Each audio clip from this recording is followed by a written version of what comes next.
Romeo and Juliet by William Shakespeare. The Prologue of Romeo and Juliet by William Shakespeare. Enter chorus. Two households, both alike in dignity, in fair Verona where we lay our scene, from ancient grudge break to new mutiny, where civil blood makes civil hands unclean.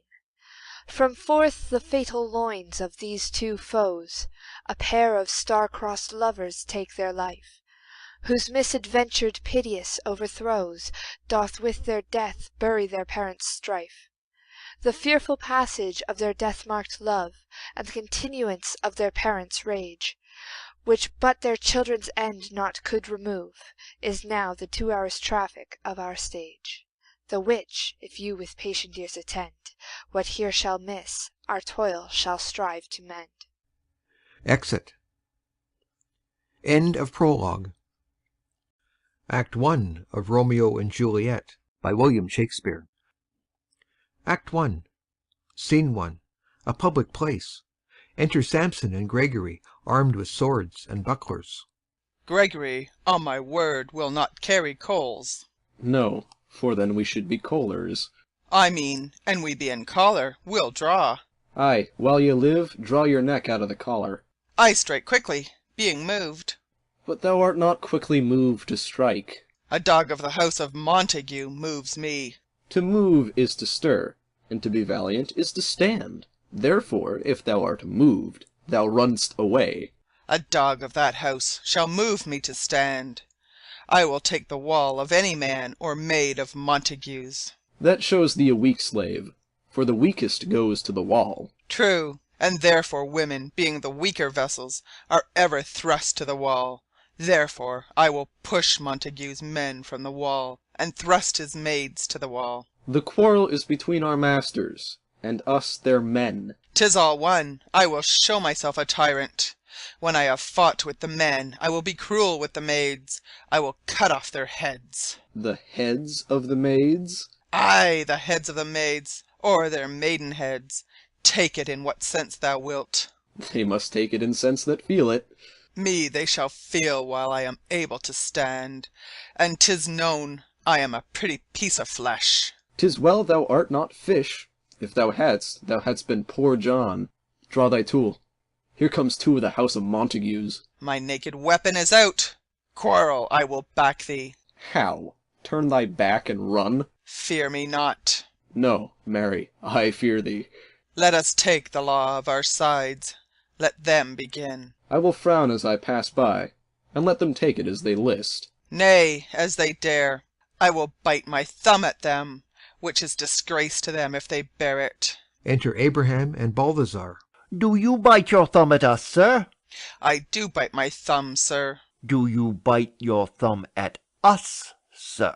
Is the law of our side if I say aye? No. No, sir, I do not bite my thumb at you, sir. But I bite my thumb, sir. Do you quarrel, sir? Quarrel, sir?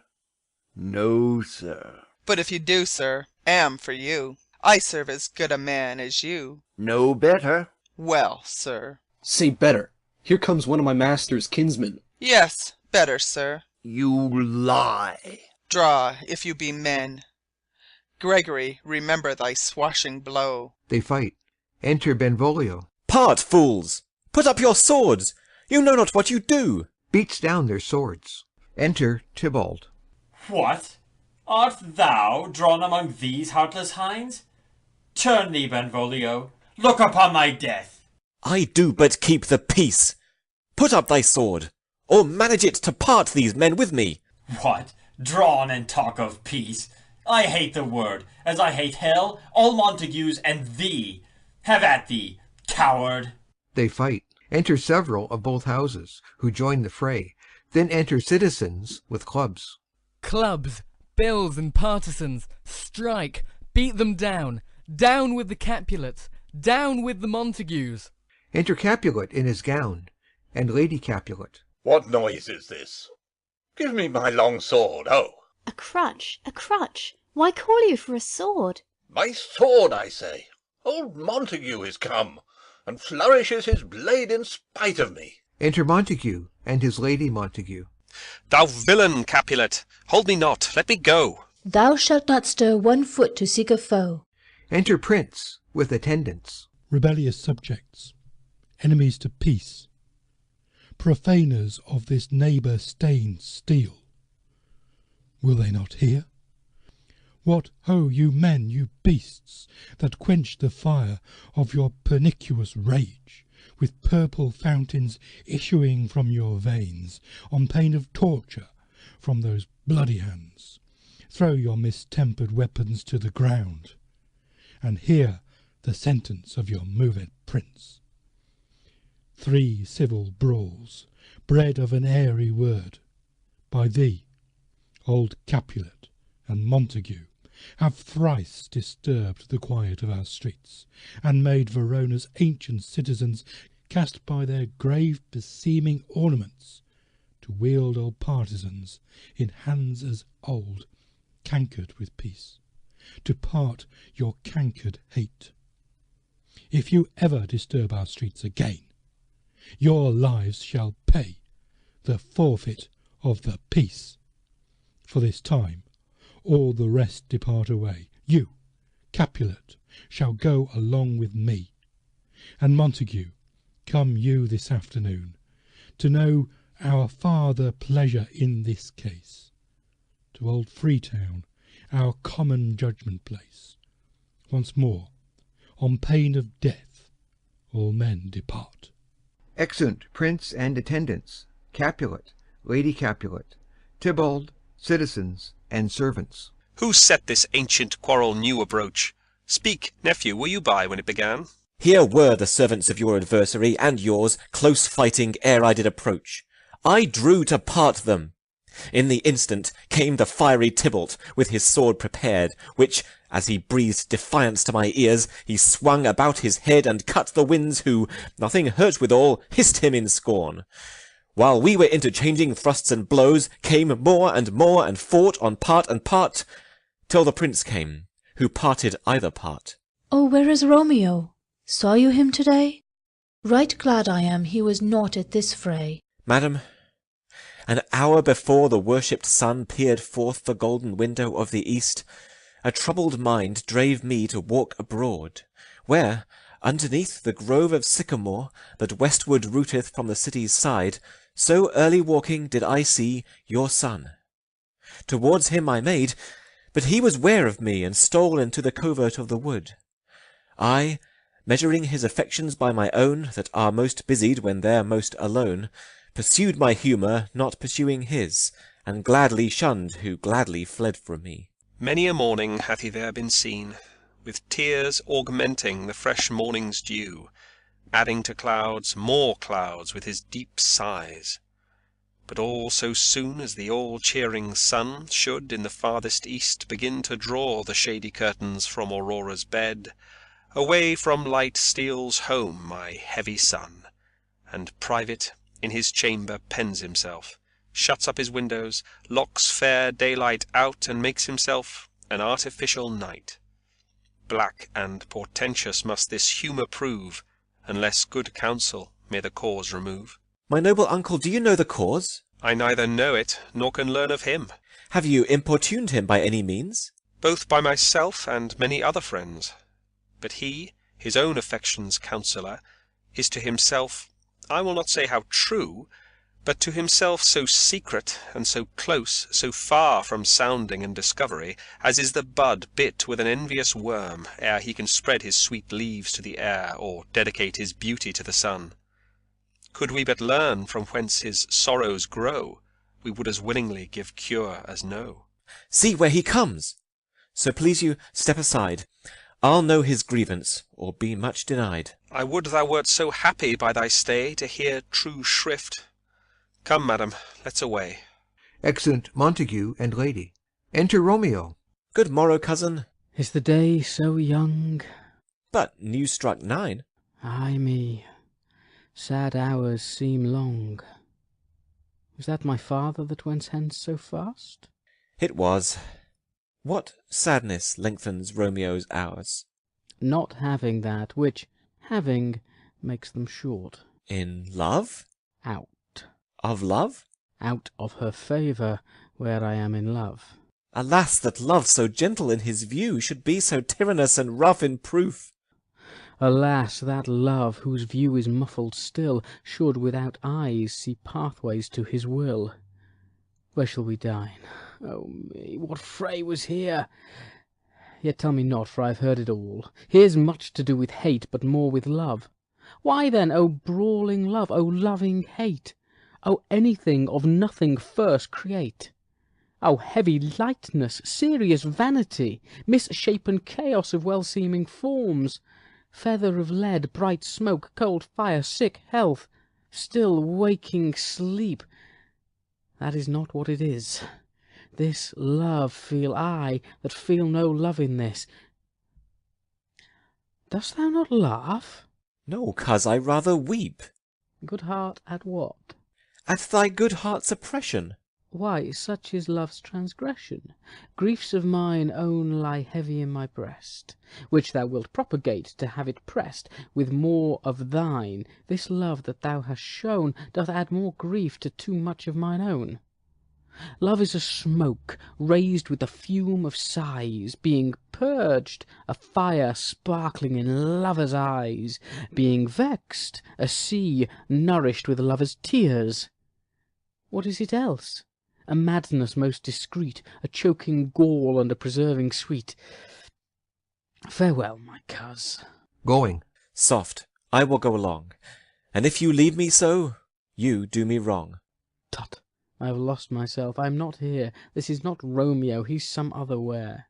Tell me, in sadness, who is that you love? What, shall I groan and tell thee? Groan? Why no, but sadly tell me who. Bid a sick man in sadness make his will. Ah, word ill urged to one that is so ill. In sadness, cousin, I do love a woman. I aimed so near when I supposed you loved. A right good markman, and she's fair, I love. A right fair mark, fair coz, is soonest hit. Well, in that hit you miss. She'll not be hit with Cupid's arrow. She hath Dian's wit, and in strong proof of chastity well armed, from love's weak childish bow she lives unharmed. She will not stay the siege of loving terms, nor bide th' encounter of assailing eyes, nor ope her lap to saint-seducing gold. Oh, she's rich in beauty, only poor that when she dies, with beauty dies her store. Then she hath sworn that she will still live chaste? She hath, and in that sparing makes huge waste for beauty, starved with her severity, cuts beauty off from all posterity. She's too fair, too wise, wisely too fair, to merit bliss by making me despair. She hath forsworn to love, and in that vow do I live dead that live to tell it now. Be ruled by me. Forget to think of her. Oh, teach me how I should forget to think. By giving liberty unto thine eyes, examine other beauties. 'Tis the way to call hers exquisite in question more. These happy masks that kiss fair ladies' brows, being black, puts us in mind they hide the fair. He that is strucken blind cannot forget the precious treasure of his eyesight lost. Show me a mistress that is passing fair. What doth her beauty serve but as a note where I may read who passed that passing fair?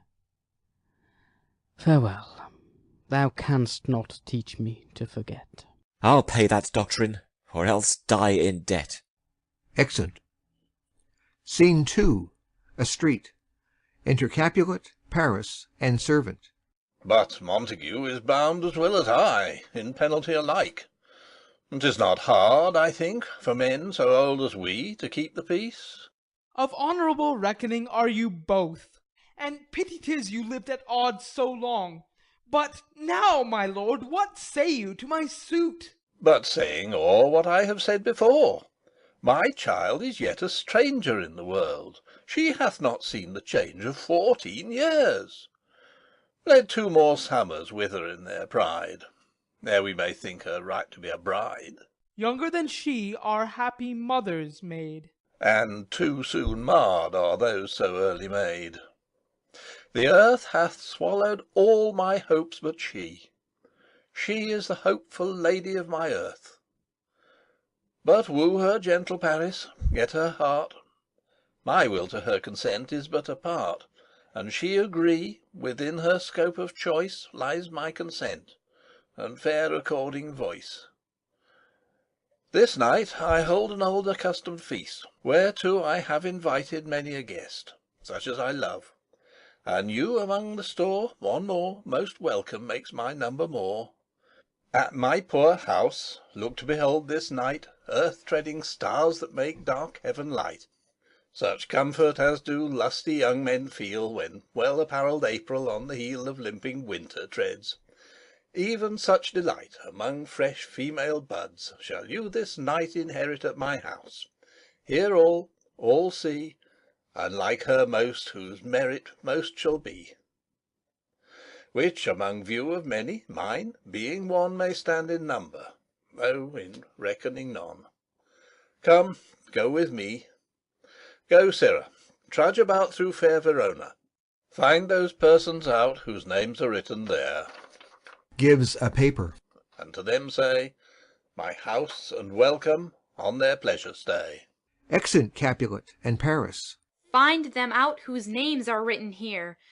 It is written that the shoemaker should meddle with his yard, and the tailor with his last, the fisher with his pencil, and the painter with his nets. But I am sent to find those persons whose names are here writ, and can never find what names the writing person hath here writ. I must to the learned, in good time. Enter Benvolio and Romeo. Tut, man! One fire burns out another's burning. One pain is lessened by another's anguish. Turn giddy, and be holp by backward turning. One desperate grief cures with another's languish.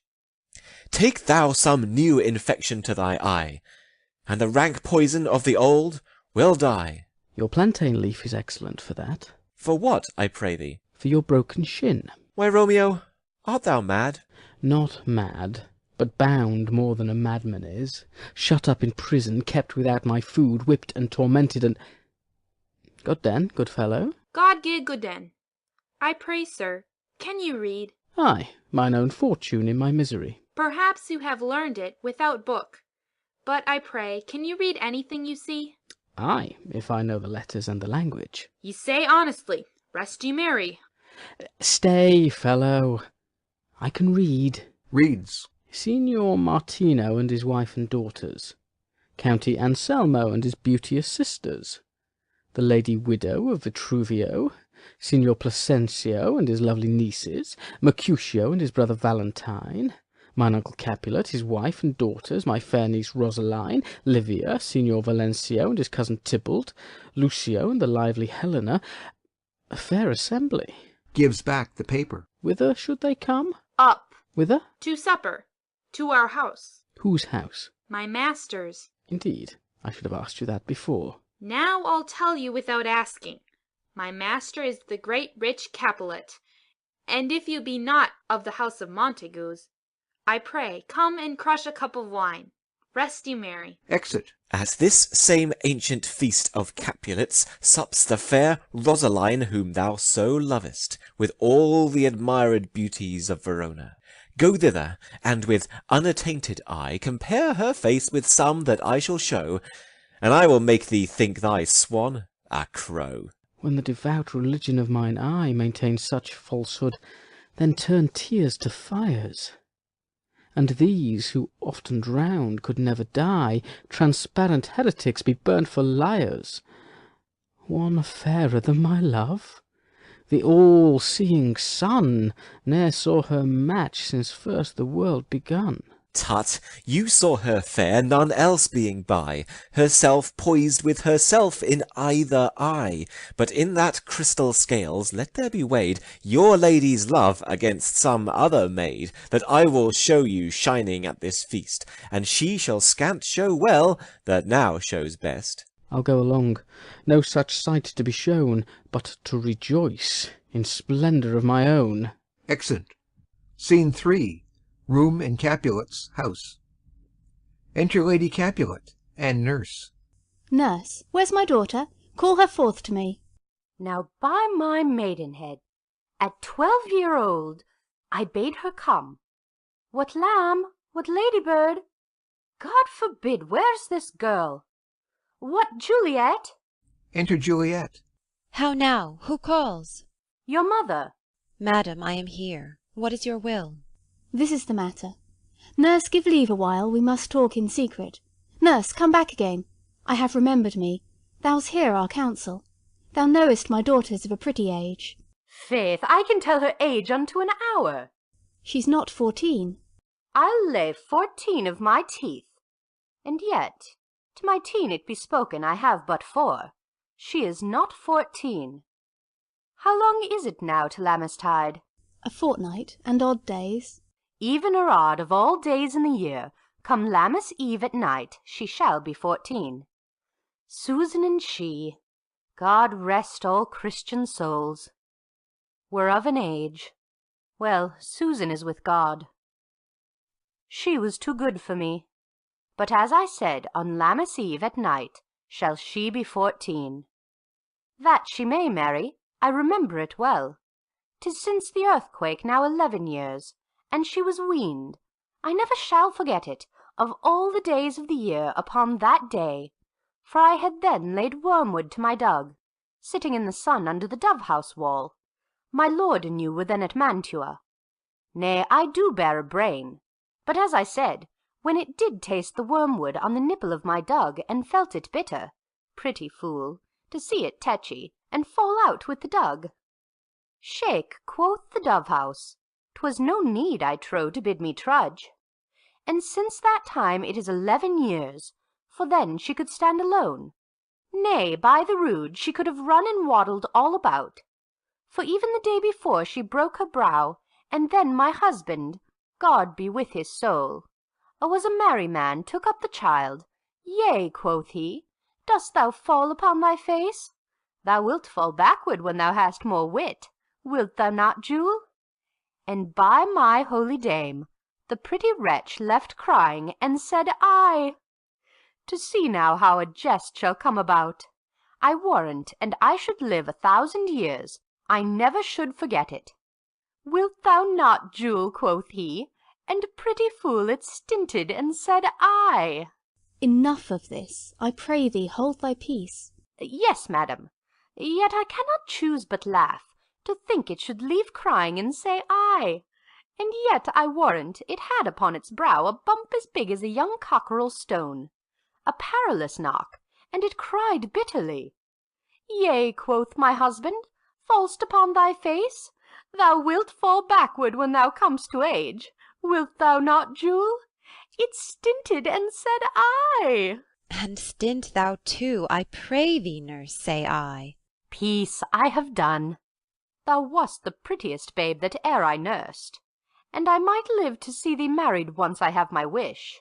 Marry, that marry is the very theme I came to talk of. Tell me, daughter Juliet, how stands your disposition to be married? It is an honour that I dream not of. An honour! Were not I thine only nurse, I would say thou hadst sucked wisdom from thy teat. Well, think of marriage now. Younger than you, here in Verona, ladies of esteem, are made already mothers. By my count, I was your mother much upon these years that you are now a maid. Thus, then, in brief, the valiant Paris seeks you for his love.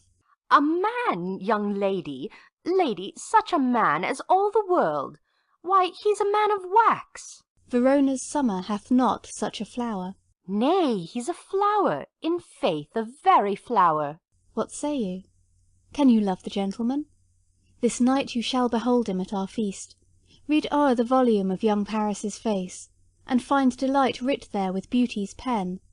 Examine every married lineament, and see how one another lends content, and what obscured in this fair volume lies, find written in the margent of his eyes. This precious book of love, this unbound lover, to beautify him only lacks a cover. The fish lives in the sea, and 'tis much pride for fair without the fair within to hide. That book in many's eyes doth share the glory, that in gold clasps locks in the golden story. So shall you share all that he doth possess, by having him, making yourself no less. No less, nay, bigger. Women grow by men. Speak briefly. Can you like of Paris's love? I'll look to like, if looking liking move. But no more deep will I endart mine eye than your consent gives strength to make it fly. Enter a servant. Madam, the guests are come, supper served up. You called, my young lady asked for, the nurse cursed in the pantry, and everything in extremity. I must hence to wait. I beseech you follow straight. We follow thee. Exit servant. Juliet, the county stays. Go, girl. Seek happy nights to happy days. Exit. Scene 4. A street. Enter Romeo, Mercutio, Benvolio, with 5 or 6 maskers, torchbearers, and others. What? Shall this speech be spoke for our excuse, or shall we on without apology? The date is out of such prolixity. We'll have no Cupid hoodwinked with a scarf, bearing a Tartar's painted bow of laugh, scaring the ladies like a crow-keeper, nor no without-book prologue faintly spoke after the prompter for our entrance. But let them measure us by what they will. We'll measure them a measure, and be gone. Give me a torch. I'm not for this ambling. Being but heavy, I will bear the light.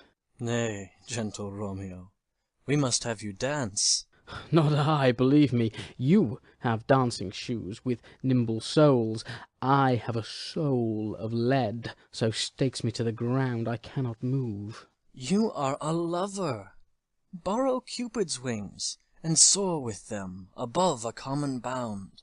I am too sore and pierced with his shaft to soar with his light feathers, and so bound I cannot bound a pitch above dull woe. Under love's heavy burden do I sink. And to sink it in, should you burden love. Too great oppression for a tender thing. Is love a tender thing? It is too rough, too rude, too boisterous, and it pricks like thorn. If love be rough with you, be rough with love. Prick love for pricking, and you beat love down. Give me a case to put my visage in. Putting on a mask. A vizard for a vizard. What care I what curious eye doth quote deformities? Here are the beetle brows shall blush for me. Come, knock and enter, and no sooner in, but every man betake him to his legs. A torch for me. Let wantons, light of heart, tickle the senseless rushes with their heels, for I am proverbed with a grandsire phrase. I'll be a candle holder and look on.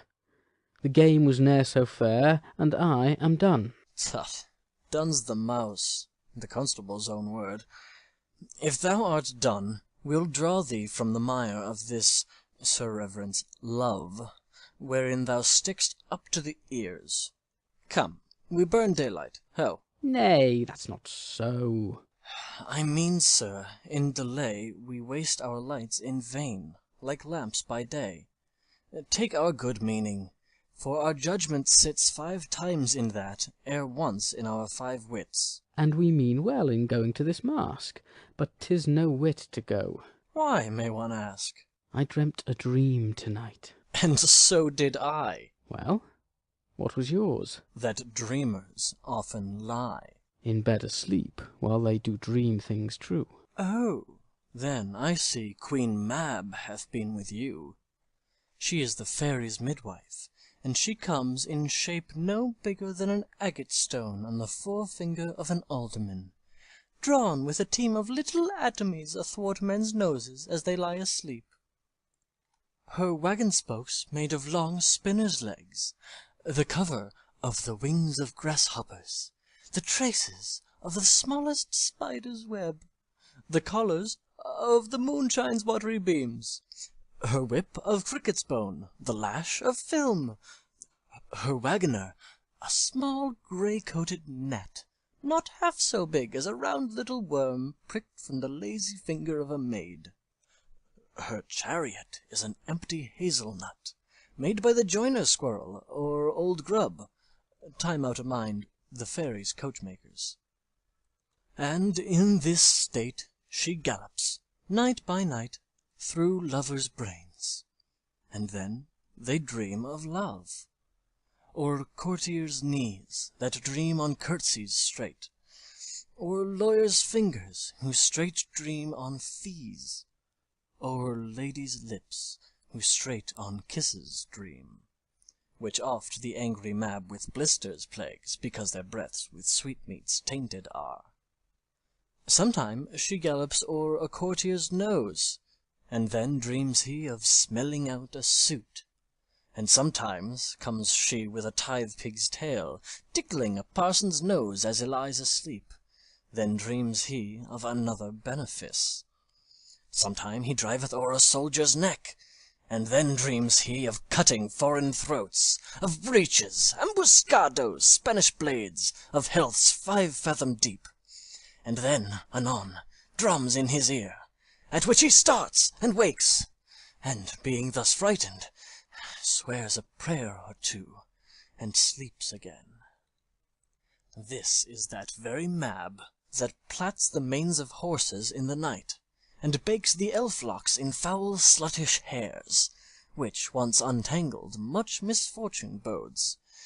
This is the hag, when maids lie on their backs, that presses them, and learns them first to bear, making them women of good carriage. This is she. Peace, peace, Mercutio, peace. Thou talk'st of nothing.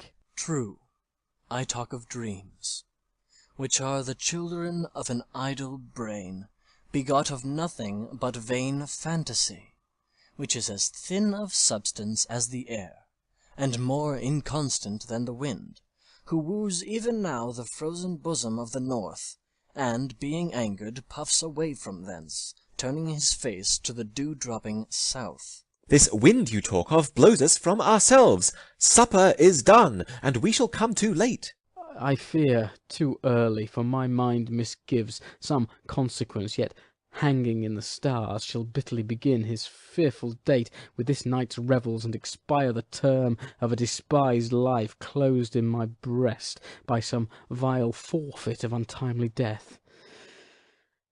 But he that hath the steerage of my course, direct my sail. On, lusty gentlemen! Strike drum! Exit. Scene 5. A hall in Capulet's house. Musicians waiting. Enter servants.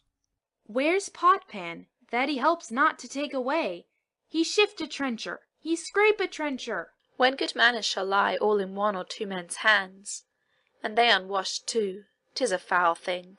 Away with the joined stools, remove the court cupboard, look to the plate. Good thou, save me a piece of marchpane, and as thou loves me, let the porter let in Susan Grindstone and Nell. Antony and Potpan! Aye, boy, ready. You are looked for and called for, asked for and sought for in the great chamber. We cannot be here and there too. Cheerily, boys, be brisk a while, and the longer liver take all. They retire behind. Enter Capulet and company, with the guests, the maskers. Welcome, gentlemen. Ladies that have their toes unplagued with corns will have a bout with you. Ah, my mistresses! Which of you all will now deny to dance? She that makes dainty, she, I'll swear, hath corns. Am I come near you now? Welcome, gentlemen. I have seen the day that I have worn a vizard, and could tell a whispering tale in a fair lady's ear, such as would please. 'Tis gone, 'tis gone, 'tis gone. You're welcome, gentlemen. Come, musicians, play. All give room, and foot it goes. Music plays, and they dance. More light, you knaves, and turn the tables up, and quench the fire. The room is grown too hot. Ah, sirrah, this unlooked-for sport comes well. Nay, sit, good cousin Capulet, for you and I are past our dancing days. How long is't now since last yourself and I were in a mask? By your lady, 30 years. What, man? 'Tis not so much, 'tis not so much. 'Tis since the nuptial of Lucentio. Come Pentecost as quickly as it will, some 25 years, and then we masked. 'Tis more, 'tis more. His son is elder, sir. His son is 30. Will you tell me that? His son was but a ward 2 years ago. What lady is that, which doth enrich the hand of yonder knight? I know not, sir. Oh, she doth teach the torches to burn bright. It seems she hangs upon the cheek of night, like a rich jewel in an Ethiop's ear. Beauty too rich for use, for earth too dear. So shows a snowy dove, trooping with crows, as yonder lady o'er her fellows shows. The measure done, I'll watch her place of stand, and touching hers make blessed my rude hand. Did my heart love till now? Forswear its sight, for I ne'er saw true beauty till this night. This, by his voice, should be a Montague. Fetch me my rapier, boy. What, dares the slave come hither, covered with an antic face, to fleer and scorn at our solemnity? Now, by the stock and honour of my kin, to strike him dead I hold it not a sin. Why, how now, kinsman? Wherefore storm you so? Uncle, this is a Montague, our foe, a villain that is hither come in spite to scorn at our solemnity this night. Young Romeo, is it?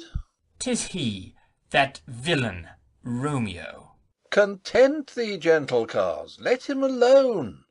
He bears him like a portly gentleman, and to say truth, Verona brags of him to be a virtuous and well-governed youth. I would not for the wealth of all the town here in my house do him disparagement. Therefore be patient, take no note of him.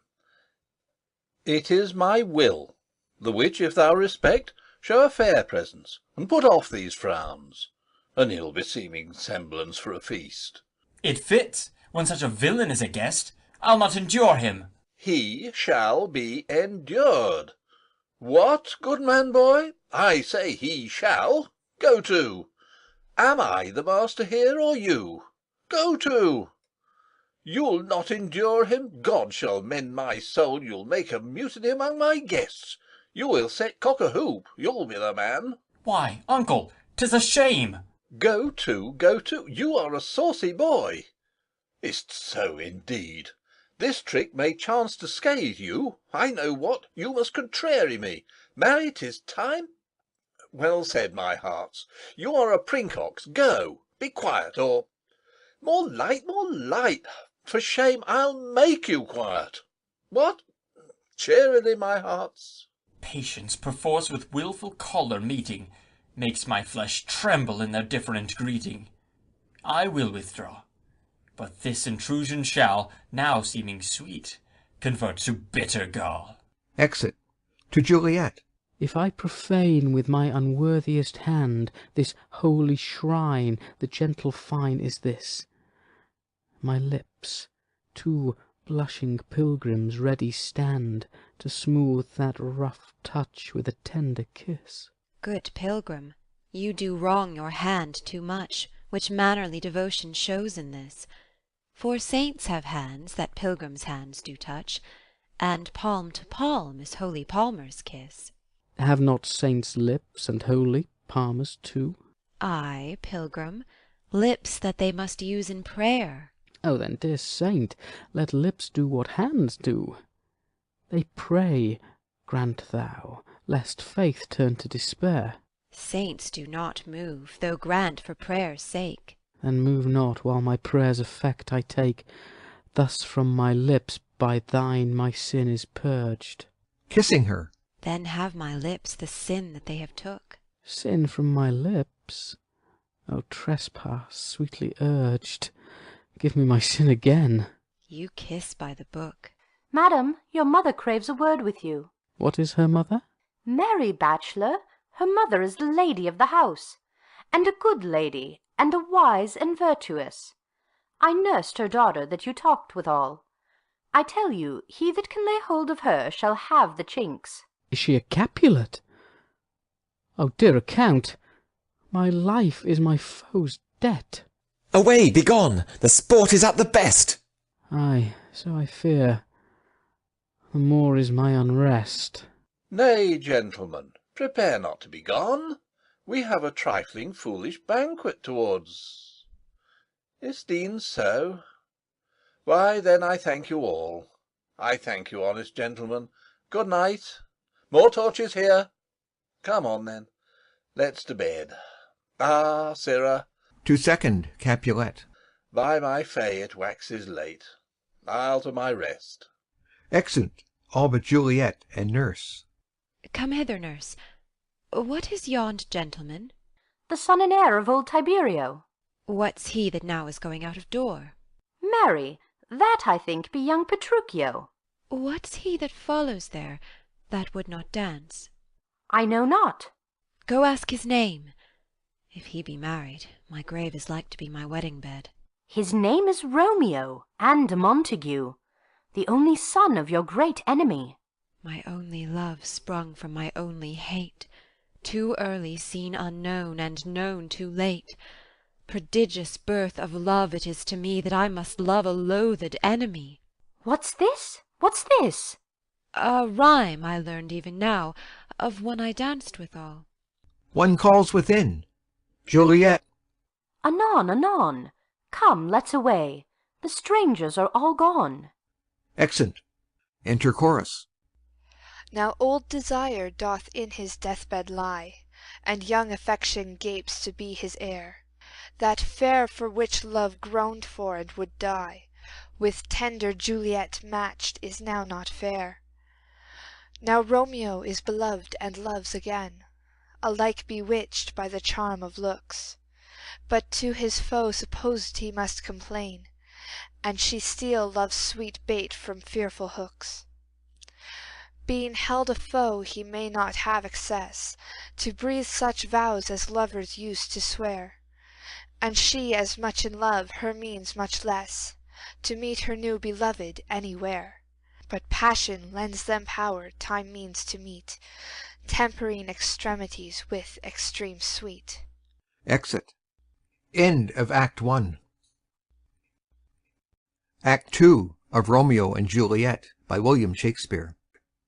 Act 2, Scene 1, an opening place adjoining Capulet's garden. Enter Romeo.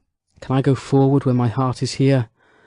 Turn back, dull earth, and find thy centre out. He climbs the wall and leaps down within it. Enter Benvolio and Mercutio. Romeo! My cousin Romeo! He is wise, and on my life hath stolen him to bed.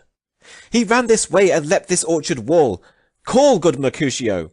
Nay, I'll conjure too. Romeo! Humours! Madman! Passion! Lover!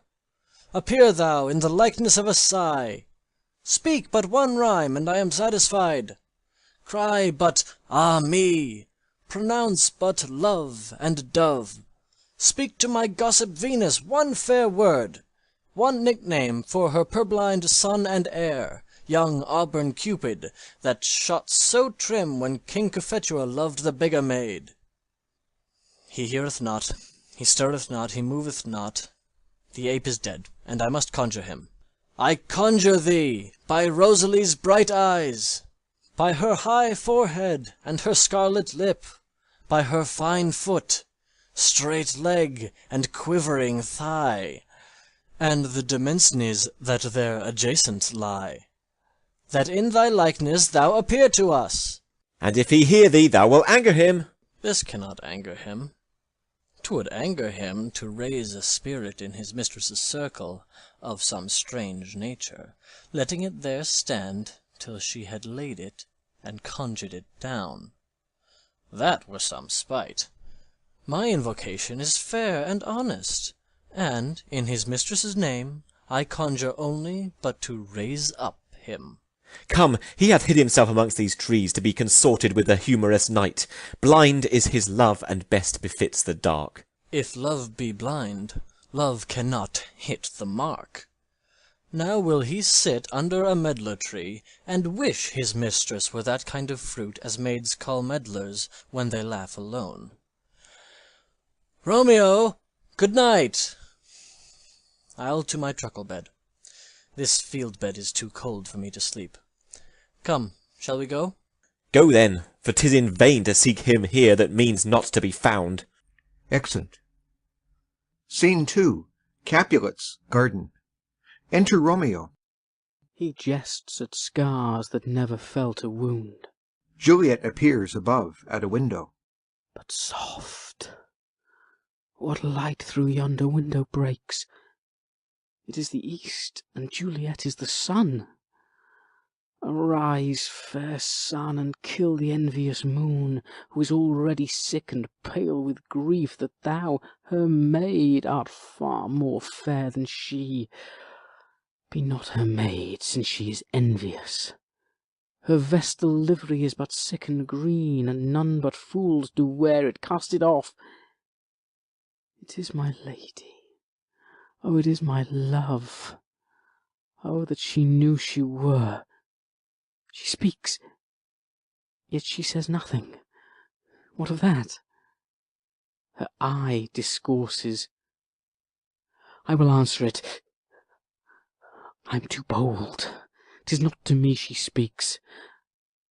Two of the fairest stars in all the heaven, having some business, do entreat her eyes to twinkle in their spheres till they return. What if her eyes were there, they in her head? The brightness of her cheek would shame those stars as daylight doth a lamp. Her eyes in heaven would through the airy region stream so bright that birds would sing and think it were not night. See how she leans her cheek upon her hand.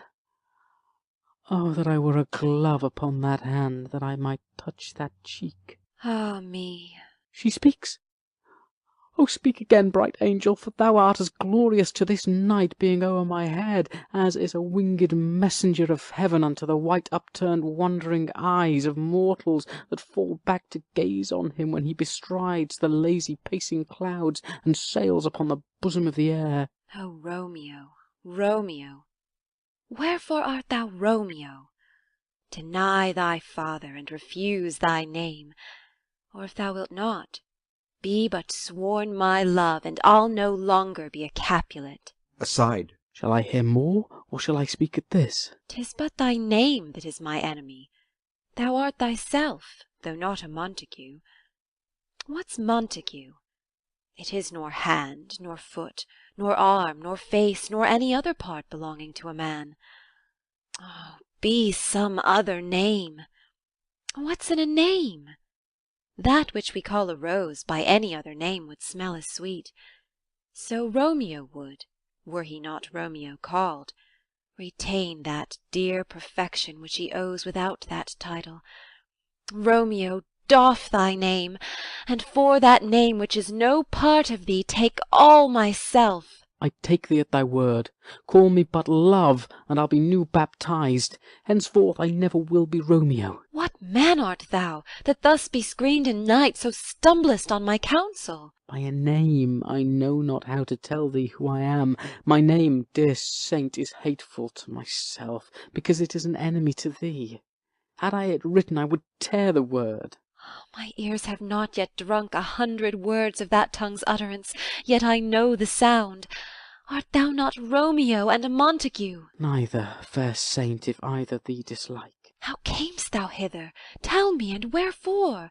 The orchard walls are high and hard to climb, and the place death, considering who thou art, if any of my kinsmen find thee here. With love's light wings do I o'erperch these walls, for stony limits cannot hold love out, and what love can do that dares love attempt.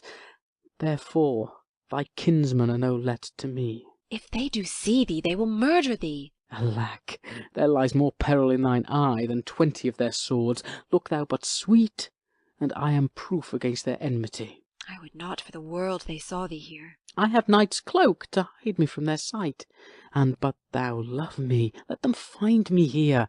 My life were better ended by their hate than death prorogued wanting of thy love. By whose direction foundst thou out this place? By love, that first did prompt me to inquire. He lent me counsel, and I lent him eyes. I am no pilot, yet Wert thou as far as that vast shore washed with the furthest sea, I would adventure for such merchandise. Thou knowest the mask of night is on my face, else would a maiden blush bepaint my cheek for that which thou hast heard me speak to-night. Fain would I dwell on form, fain deny what I have spoke. But farewell compliment. Dost thou love me? I know thou wilt say aye, and I will take thy word. Yet if thou swear'st, thou mayst prove false. At lovers' perjuries they say Jove laughs. O gentle Romeo, if thou dost love, pronounce it faithfully. Or if thou think'st I am too quickly won, I'll frown and be perverse and say thee nay, so thou wilt woo. But else, not for the world. In truth, fair Montague, I am too fond. And therefore thou mayst think my haviour light, but trust me, gentleman, I'll prove more true than those that have more cunning to be strange. I should have been more strange, I must confess, but that thou overheardst ere I was ware my true love passion.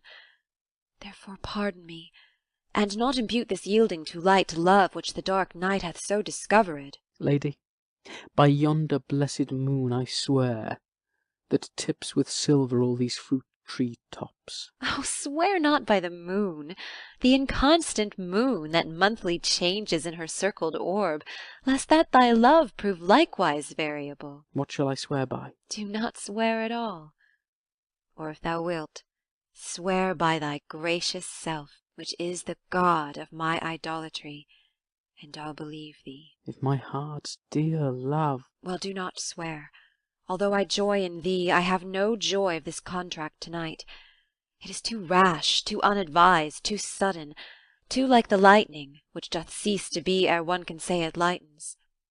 Sweet good night. This bud of love by summer's ripening breath may prove a beauteous flower when next we meet. Good night, good night. As sweet repose and rest come to thy heart as that within my breast. Oh, wilt thou leave me so unsatisfied? What satisfaction canst thou have to-night? The exchange of thy love's faithful vow for mine. I gave thee mine before thou didst request it, and yet I would it were to give again. Wouldst thou withdraw it? What purpose, love? But to be frank and give it thee again. And yet I wish but for the thing I have. My bounty is as boundless as the sea, my love as deep. The more I give to thee, the more I have, for both are infinite. I hear some noise within. Dear love, adieu. Nurse calls within. Anon, good nurse.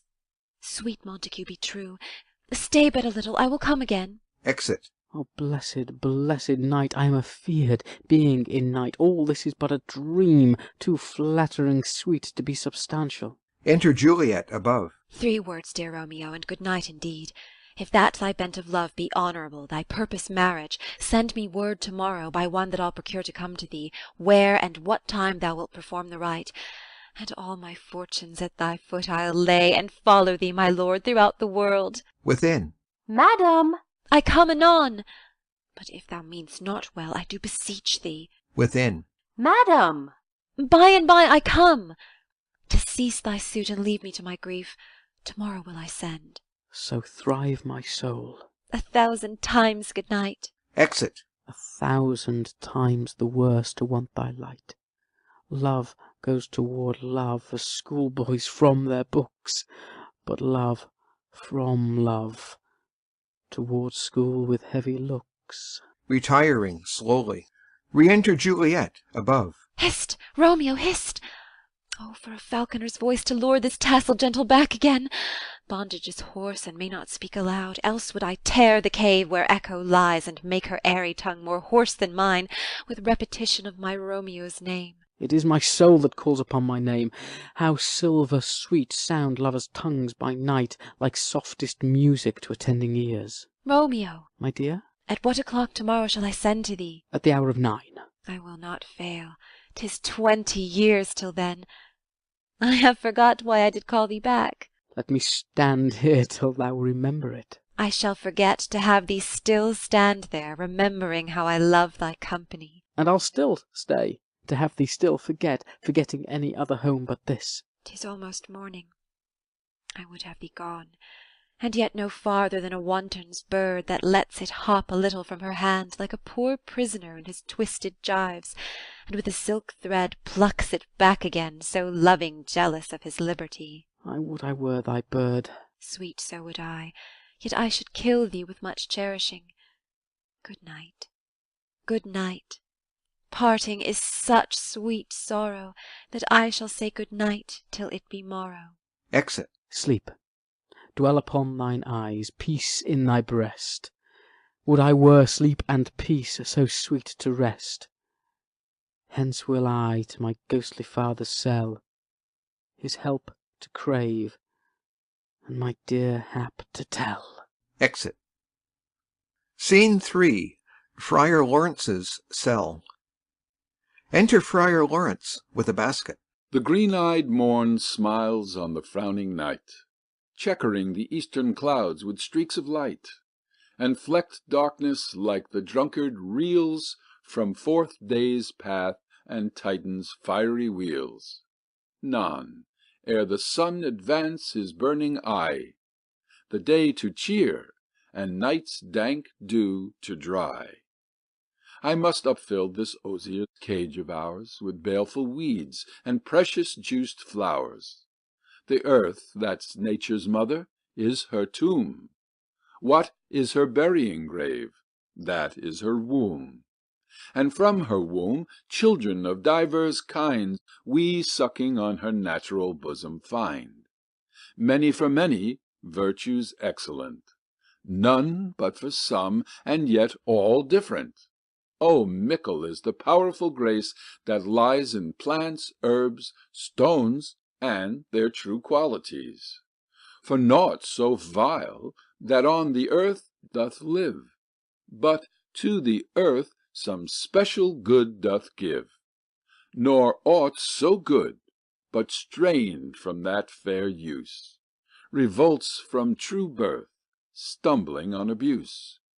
Virtue itself turns vice, being misapplied, and vice sometimes by action dignified. Within the infant rind of this small flower poison hath residence, and medicine power. For this, being smelt with that part, cheers each part. Being tasted, slays all senses with the heart. Two such opposing kings encamp them still, in man as well as herbs, grace and rude will. And where the worser is predominant, full soon the canker death eats up that plant. Enter Romeo. Good morrow, father. Benedicite. What early tongue so sweet saluteth me? Young son, it argues a distempered head so soon to bid good morrow to thy bed. Care keeps his watch in every old man's eye, and where care lodges, sleep will never lie. But where unbruised youth with unstuffed brain doth couch his limbs, there golden sleep doth reign. Therefore thy earthiness doth me assure thou art uproused with some distemperature. Or, if not so, then here I hit it right. Our Romeo hath not been to bed to-night. That last is true, the sweeter rest was mine. God pardon sin. Wast thou with Rosaline? With Rosaline, my ghostly father? No, I have forgot that name and that name's woe. That's my good son. But where hast thou been, then? I'll tell thee ere thou ask it me again. I have been feasting with mine enemy, where on a sudden one hath wounded me that's by me wounded. Both are remedies within thy help and holy physic lies. I bear no hatred, blessed man, for, lo, my intercession likewise steads my foe. Be plain, good son, and homily in thy drift. Riddling confession finds but riddling shrift. Then plainly know my heart's dear love is set on the fair daughter of rich Capulet, As mine on hers, so hers is set on mine, and all combined, save what thou must combine by holy marriage. When and where and how we met, we wooed and made exchange of vow, I'll tell thee as we pass. But this I pray, that thou consent to marry us today. Holy Saint Francis, what a change is here! Is Rosalind that thou didst love so dear, so soon forsaken? Young men's love, then, lies not truly in their hearts, but in their eyes. Jesu Maria, what a deal of brine hath washed thy sallow cheeks for Rosaline! How much salt water thrown away in waste, to season love that doth not taste! The sun not yet thy sighs from heaven clears, the old groans ring yet in mine ancient ears. Lo, here upon thy cheek the stain doth sit of an old tear that is not washed off yet. If e'er thou wast thyself, and these woes thine, thou and these woes were all for Rosaline. And art thou changed? Pronounce these sentences, then. Women may fall where there's no strength in men. Thou chidst me oft for loving Rosaline, For doting, not for loving, pupil mine. and badest me bury love. Not in a grave to lay one in, another out to have. I pray thee chide not. She whom I love now doth grace for grace and love for love allow. The other did not so. Oh, she knew well. Thy love did read by rote that could not spell. But come, young waverer, come go with me. In one respect I thy assistant be, for this alliance may so happy prove, to turn our household's rancour to pure love. Oh, let us hence, I stand on sudden haste. Wisely and slow. They stumble that run fast. Exeunt. Scene 4. A street. Enter Benvolio and Mercutio. Where the devil should this Romeo be? Came he not home to-night? Not to his father's. I spoke with his man. Ah, that same pale, hard-hearted wench, that Rosaline, torments him so that he will sure run mad. Tybalt, the kinsman of old Capulet, hath sent a letter to his father's house. A challenge, on my life. Romeo will answer it. Any man that can write may answer a letter. Nay, he will answer the letter's master how he dares, being dared. Alas, poor Romeo, he is already dead, stabbed with a white wench's black eye, shot through the ear with a love song, the very pin of his heart cleft with the blind bow-boy's butt-shaft. And is he a man to encounter Tybalt? Why, what is Tybalt? More than a prince of cats, I can tell you. Oh, he's the courageous captain of compliments. He fights as you sing prick-song, keeps time, distance, and proportion. Rests me his minim rest. 1, 2, and the third in your bosom. The very butcher of a silk button, a duellist, a gentleman of the very first house, of the first and second cause. Ah, the immortal passado, the punto reverso, the hay. The what? The pox of such antic, lisping, affected fantasticos. These new tuners of accents. By Jesu, a very good blade, a very tall man, a very good whore. Why, is not this a lamentable thing, grandsire, that we should be thus afflicted with these strange flies, these fashion-mongers, these pardonnez-mois, who stand so much on the new form that they cannot sit at ease on the old bench? Oh, their bonds, their bonds! Here comes Romeo! Here comes Romeo! Without his roe, like a dried herring. O flesh, flesh, how art thou fishified! Now is he for the numbers that Petrarch flowed in. Laura to his lady was but a kitchen wench. Marry, she had a better love to berhyme her. Dido a dowdy, Cleopatra a gypsy, Helen and Hero, Hildings and harlots. Thisbe, a grey eye or so, but not to the purpose. Enter Romeo. Signor Romeo, bonjour! There's a French salutation to your French slop. You gave us the counterfeit fairly last night. Good morrow to you both. What counterfeit did I give you? The slip, sir, the slip. Can you not conceive?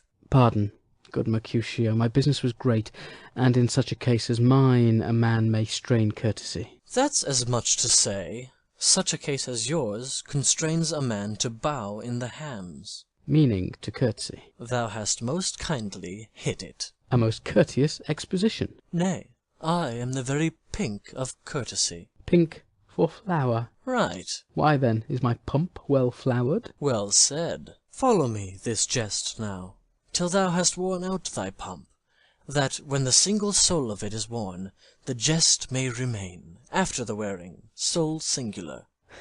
Oh, single-souled jest, solely singular for the singleness. Come between us, good Benvolio, my wits faint. Swits and spurs, or I'll cry a match. Nay, if thy wits run the wild goose chase, I have done. For thou hast more of the wild goose in one of thy wits than, I am sure, I have in my whole 5. Was I with you there for the goose? Thou wast never with me for anything, when thou wast not there for the goose. I will bite thee by the ear for that jest. Nay, good goose, bite not. Thy wit is a very bitter sweeting.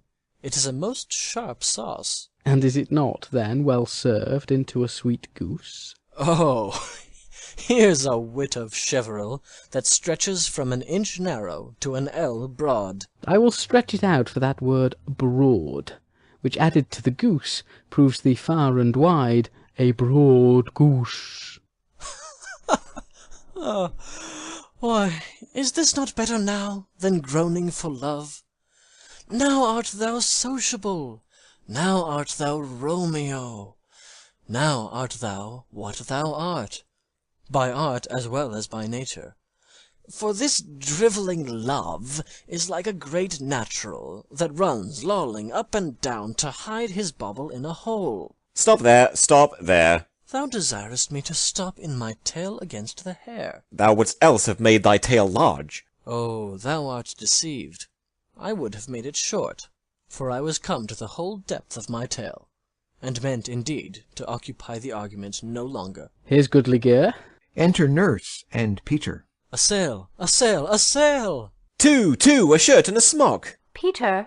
Anon. My fan, Peter. Good Peter, to hide her face, for her fan's the fairer face. God ye good morrow, gentlemen. God ye good den, fair gentlewoman. Is it good den? 'Tis no less, I tell ye, for the body hand of the dial is now upon the prick of noon.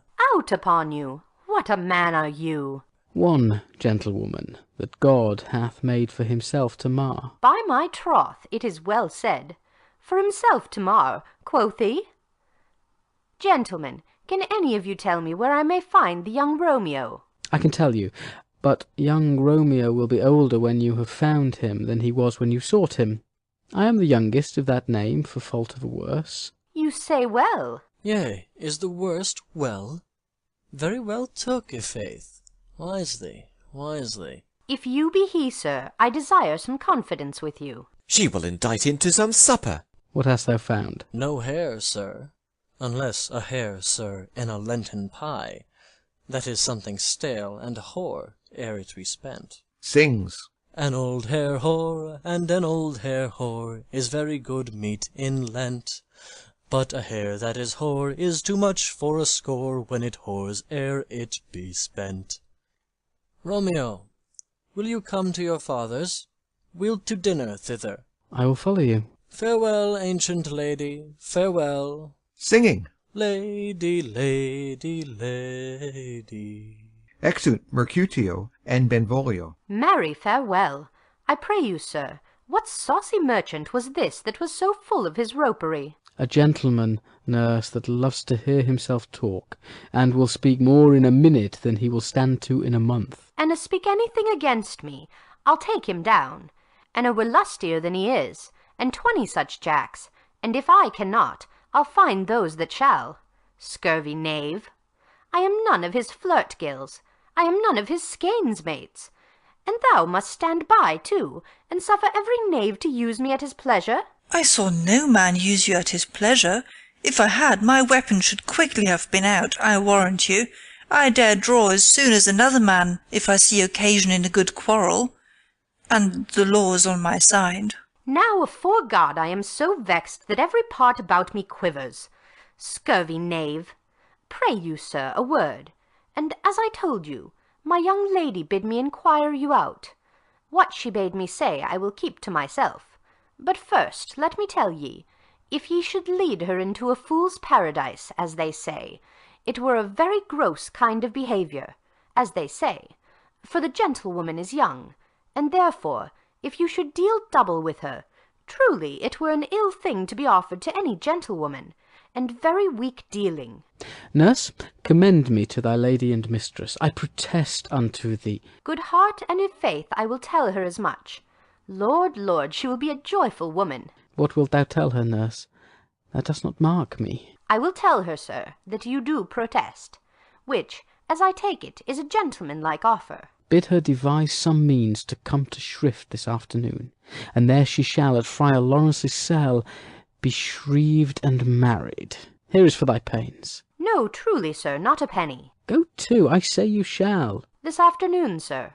Well, she shall be there. And stay, good nurse, behind the abbey wall. Within this hour my man shall be with thee, and bring thee cords made like a tackled stair, which to the high top-gallant of my joy must be my convoy in the secret night. Farewell. Be trusty, and I'll quit thy pains. Farewell. Commend me to thy mistress. Now God in heaven bless thee. Hark you, sir. What sayst thou, my dear nurse? Is your man secret? Did you ne'er hear say, two may keep counsel, putting one away? I warrant thee, my man's as true as steel. Well, sir, my mistress is the sweetest lady. Lord, Lord, when 'twas a little prating thing. Oh, there's a nobleman in town, one Paris, that would fain lay knife aboard, but she, good soul, had as lief see a toad, a very toad, as see him. I anger her sometimes, and tell her that Paris is the proper man. But I'll warrant you, when I say so, she looks as pale as any clout in the versal world. Doth not Rosemary and Romeo both begin with a letter? Ay, nurse, what of that? Both with an R? Ah, mocker! What's the dog's name? R is for the dog. No, I know it begins with some other letter. And she hath the prettiest sententious of it, of you and Rosemary, that it would do you good to hear it. Commend me to thy lady. Ay, 1,000 times. Exit Romeo. Peter! Anon? Peter, take my fan, and go before. Exit. Scene 5. Capulet's garden. Enter Juliet. The clock struck 9 when I did send the nurse. In half an hour she promised to return. Perchance she cannot meet him. That's not so. Oh, she is lame. Love's herald should be thoughts, which 10 times faster glide than the sun's beams, driving back shadows over lowering hills. Therefore do nimble pinioned doves draw love, and therefore hath the wind-swift Cupid's wings. Now is the sun upon the high-most hill of this day's journey, and from 9 till 12 is 3 long hours, yet she is not come. Had she affections and warm youthful blood, she'd be as swift in motion as a ball. My words would bandy her to my sweet love, and his to me. But old folks, many feign as they were dead, unwieldy, slow, heavy, and pale as lead. Oh God, she comes! Enter Nurse and Peter. Oh, honey nurse, what news? Hast thou met with him? Send thy man away. Peter, stay at the gate. Exit Peter. Now, good, sweet nurse. O Lord, why look'st thou sad? Though news be sad, yet tell them merrily. If good, thou shamest the music of sweet news by playing it to me with so sour a face. I am a-weary. Give me leave a while. Fie, how my bones ache! What a jaunt have I had! I would thou hadst my bones, and I thy news. Nay, come, I pray thee, speak, good, good nurse, speak. Jesu, what haste! Can you not stay a while? Do you not see that I am out of breath? How art thou out of breath, when thou hast breath to say to me that thou art out of breath? The excuse that thou dost make in this delay is longer than the tale thou dost excuse. Is thy news good or bad? Answer to that. Say either, and I'll stay the circumstance. Let me be satisfied. Is't good or bad? Well, you have made a simple choice. You know not how to choose a man. Romeo. No, not he. Though his face be better than any man's, yet his leg excels all men's. And for a hand, and a foot, and a body, though they be not to be talked on, yet they are past compare. He is not the flower of courtesy, but I'll warrant him as gentle as a lamb. Go thy ways, wench, serve God. What, have you dined at home? No, no, but all this did I know before. What says he of our marriage? What of that? Lord, how my head aches! What a head have I! It beats as if it would fall in 20 pieces. My back at the other side. Oh, my back, my back! Beshrew your heart for sending me about to catch my death with jouncing up and down. I'faith, I am sorry that thou art not well. Sweet, sweet, sweet nurse, tell me, what says my love? Your love says, like an honest gentleman, and a courteous, and a kind, and a handsome, and I warrant a virtuous. Where is your mother? Where is my mother? Why, she is within. Where should she be? How oddly thou repliest! Your love says, like an honest gentleman, where is your mother? O God's lady dear, are you so hot? Marry, come up, I trow. Is this the poultice for my aching bones? Henceforward do your messages yourself. Here's such a coil. Come, what says Romeo? Have you got leave to go to shrift to-day? I have. Then hie you hence to Friar Lawrence's cell. There stays a husband to make you a wife. Now comes the wanton blood up in your cheeks. They'll be in scarlet straight at any news. Hie you to church. I must another way to fetch a ladder, by the which your love must climb a bird's nest soon when it is dark. I am the drudge, and toil in your delight, but you shall bear the burden soon at night. Go, I'll to dinner. Hie you to the cell. Oh, hie to high fortune! Honest nurse, farewell! Exeunt. Scene 6. Friar Lawrence's cell. Enter Friar Lawrence and Romeo.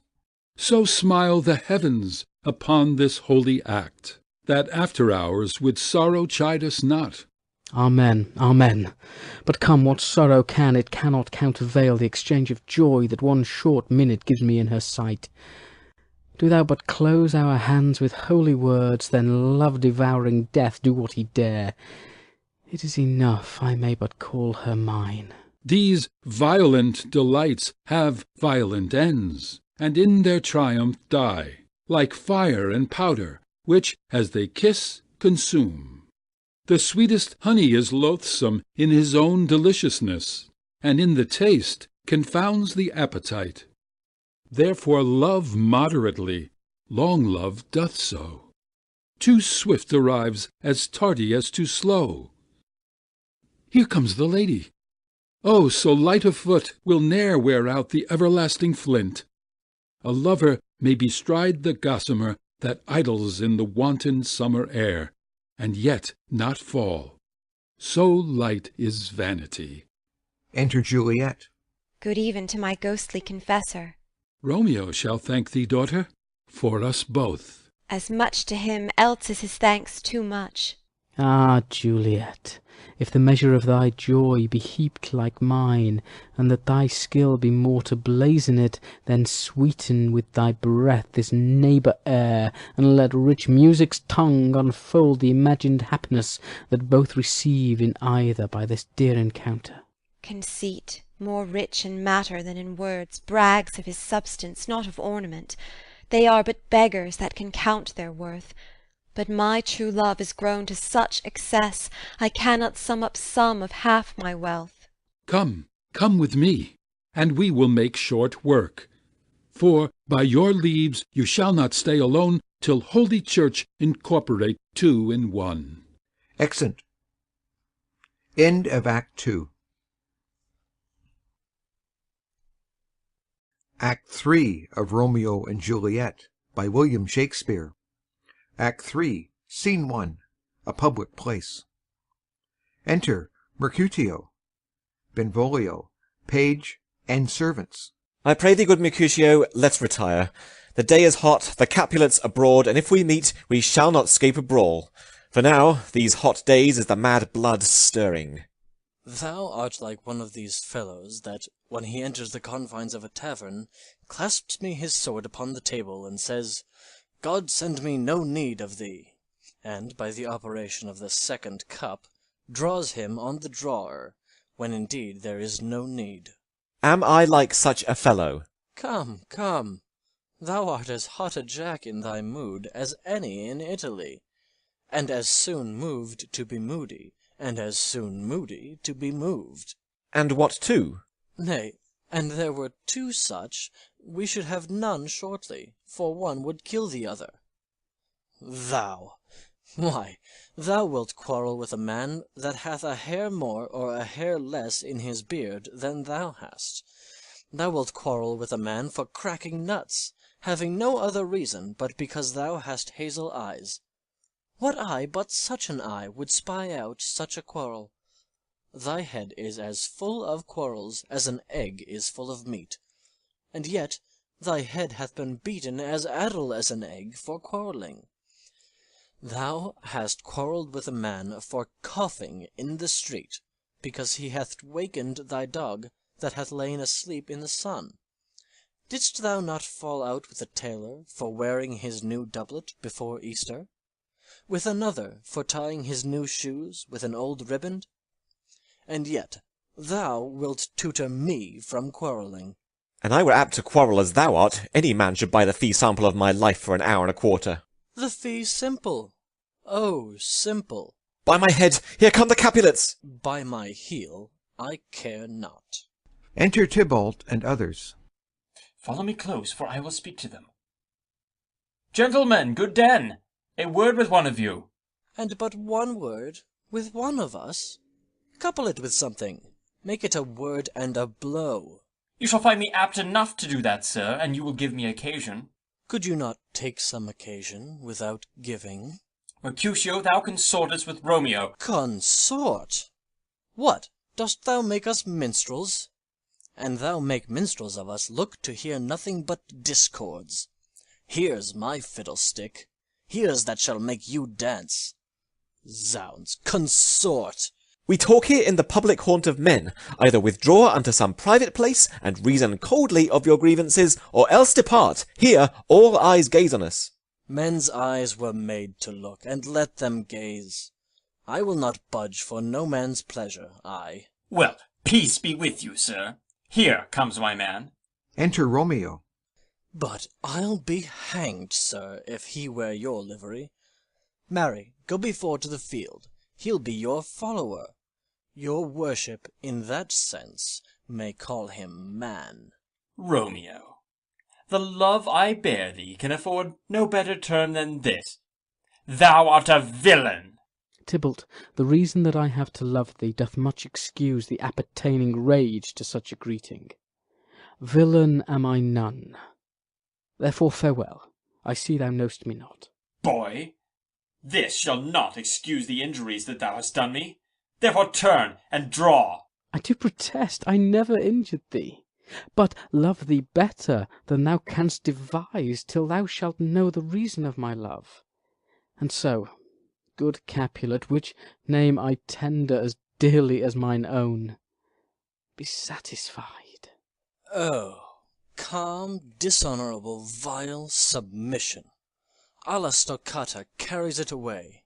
Draws. Tybalt, you rat-chaser, will you walk? What wouldst thou have with me? Good king of cats, nothing but one of your 9 lives. That I mean to make bold withal, and, as you shall use me hereafter, dry beat the rest of the 8. Will you pluck your sword out of his pitcher by the ears? Make haste, lest mine be about your ears ere it be out. I am for you. Drawing. Gentle Mercutio, put thy rapier up. Come, sir, your passado. They fight. Draw, Benvolio, beat down their weapons. Gentlemen, for shame! Forbear this outrage. Tybalt, Mercutio, the prince expressly hath forbid this bandying in Verona streets. Hold, Tybalt! Good Mercutio! Exeunt Tybalt with his partisans. Ah! I am hurt. A plague on both your houses. I am sped. Is he gone, and hath nothing?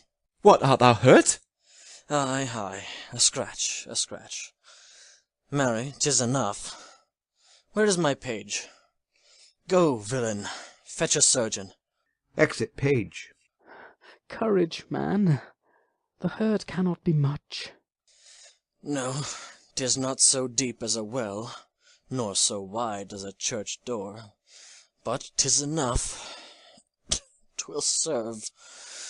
Ask for me tomorrow, and you shall find me a grave man.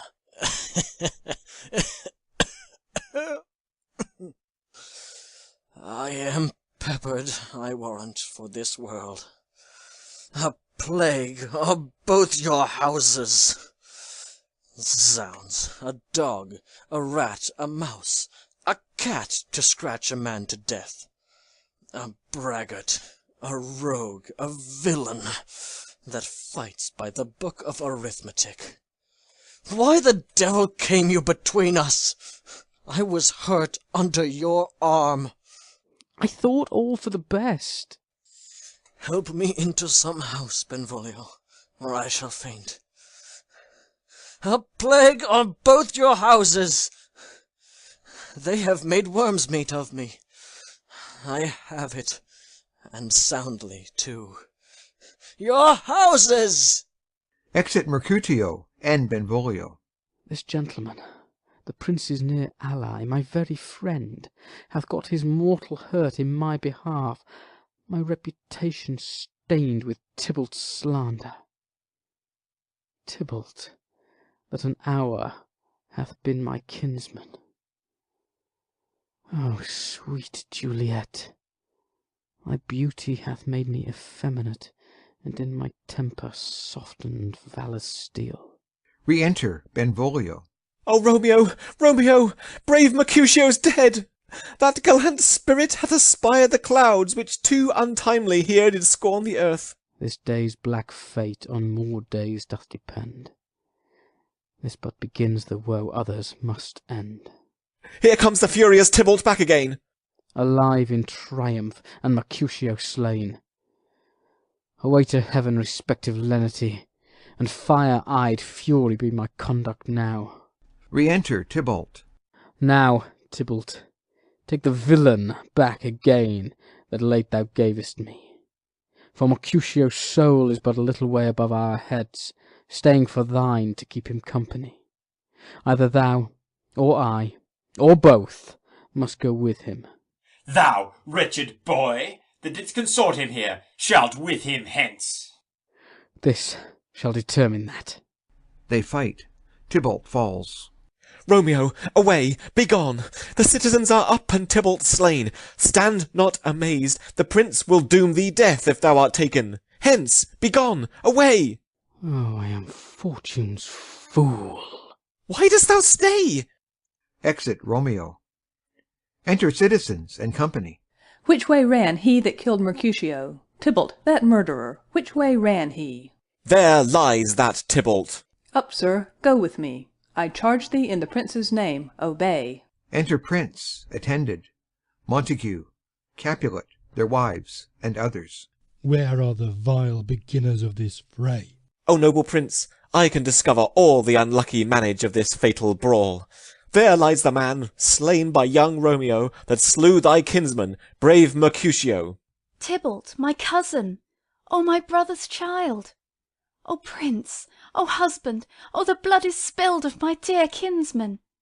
Prince, as thou art true, for blood of ours, shed blood of Montague. O cousin, cousin! Benvolio, who began this bloody fray? Tybalt, here slain, whom Romeo's hand did slay. Romeo that spoke him fair bade him bethink how nice the quarrel was, and urged withal your high displeasure. All this uttered with gentle breath, calm look, knees humbly bowed, could not take truce with the unruly spleen of Tybalt, deaf to peace. But he that tilts with piercing steel at bold Mercutio's breast, who all as hot turns deadly point to point, and with a martial scorn one hand beats cold death aside, and with the other sends it back to Tybalt, whose dexterity retorts it. Romeo, he cries aloud, hold, hold, friends, part! And swifter than his tongue his agile arm beats down their fatal points, and twixt them rushes, underneath whose arm an envious thrust from Tybalt hit the life of stout Mercutio, and then Tybalt fled, but by and by comes back to Romeo, who had but newly entertained revenge, and to it they go like lightning. For ere I could draw to part them was stout Tybalt slain, and as he fell did Romeo turn and fly. This is the truth, or let Benvolio die. He is a kinsman to the Montague. Affection makes him false, he speaks not true. Some 20 of them fought in this black strife, and all those 20 could but kill one life. I beg for justice, which thou, prince, must give. Romeo slew Tybalt. Romeo must not live. Romeo slew him. He slew Mercutio, who now the price of his dear blood doth owe. Not Romeo, prince. He was Mercutio's friend. His fault concludes but what the law should end, the life of Tybalt. And for that offence, immediately we do exile him hence. I have an interest in your hate's proceeding. My blood for your rude brawls doth lie a-bleeding. But I'll immerse you with so strong a fine, that you shall all repent the loss of mine. I will be deaf to pleading and excuses. No tears nor prayers shall purchase out abuses. Therefore use none. Let Romeo hence in haste, else where he is found, that hour is his last. Bear hence this body, and attend our will. Mercy but murders, pardoning those that kill. Exeunt. Scene 2. A room in Capulet's house. Enter Juliet. Gallop apace, you fiery-footed steeds, towards Phoebus' lodging. Such a waggoner as Phaeton would whip you to the west, and bring in cloudy night immediately. Spread thy close curtain, love-performing night, that rude eyes may wink, and Romeo leap to these arms, untalked of and unseen. Lovers can see to do their amorous rites by their own beauties, or if love be blind, it best agrees with night. Come, civil night, thou sober-suited matron, all in black, and learn me how to lose a winning match played for a pair of stainless maidenhoods. Hood my unmanned blood, bating in my cheeks with thy black mantle, till strange love, grown bold, think true love acted simple modesty. Come, night, come, Romeo, come, thou day in night, for thou wilt lie upon the wings of night, whiter than new snow upon a raven's back. Come, gentle night, come, loving, black-browed night, give me my Romeo, and when he shall die, take him and cut him out in little stars, and he will make the face of heaven so fine that all the world will be in love with night, and pay no worship to the garish sun. Oh, I have bought the mansion of a love, but not possessed it, and though I am sold, not yet enjoyed. So tedious is this day as is the night before some festival to an impatient child that hath new robes and may not wear them. Oh, here comes my nurse, and she brings news, and every tongue that speaks but Romeo's name speaks heavenly eloquence. Enter Nurse with cords. Now, nurse, what news? What hast thou there? The cords that Romeo bid thee fetch? Ay, the cords. Throws them down. Ah me, what news? Why dost thou wring thy hands? Ah, well a day! He's dead, he's dead, he's dead! We are undone, lady, we are undone! Alack the day! He's gone, he's killed, he's dead! Can heaven be so envious? Romeo can, though heaven cannot. Oh, Romeo, Romeo! Who would ever have thought it? Romeo! What devil art thou that dost torment me thus? This torture should be roared in dismal hell. Hath Romeo slain himself? Say thou but aye, and that bare vowel I shall poison more than the death-darting eye of cockatrice. I am not I, if there be such an eye, or those eyes shut that make thee answer I. If he be slain, say I, or if not, no. Brief sounds determine of my weal or woe. I saw the wound, I saw it with mine eyes. God save the mark, here, on his manly breast. A piteous course, a bloody piteous course. Pale, pale as ashes, all bedaubed in blood, all in gore blood. I swooned at the sight. Oh, break, my heart! Poor Bankrout, break at once! To prison eyes, ne'er look on liberty. Vile earth, to earth resign, end motion here, and thou and Romeo press one heavy bier. O Tybalt, Tybalt, the best friend I had! O courteous Tybalt, honest gentleman, that ever I should live to see thee dead! What storm is this that blows so contrary? Is Romeo slaughtered, and is Tybalt dead? My dear loved cousin, and my dearer lord? Then dreadful trumpet, sound the general doom. For who is living if those two are gone? Tybalt is gone, and Romeo banished.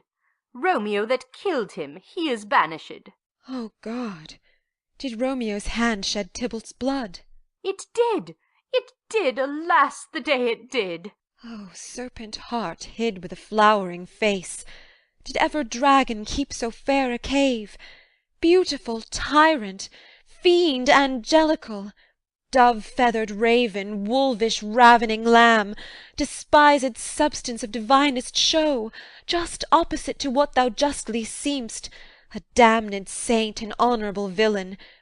O nature, what hadst thou to do in hell when thou didst bower the spirit of a fiend in mortal paradise of such sweet flesh? Was ever book containing such vile matter so fairly bound? Oh, that deceit should dwell in such a gorgeous palace! There's no trust, no faith, no honesty in men. All perjured, all forsworn, all naught, all dissemblers. Ah, where is my man?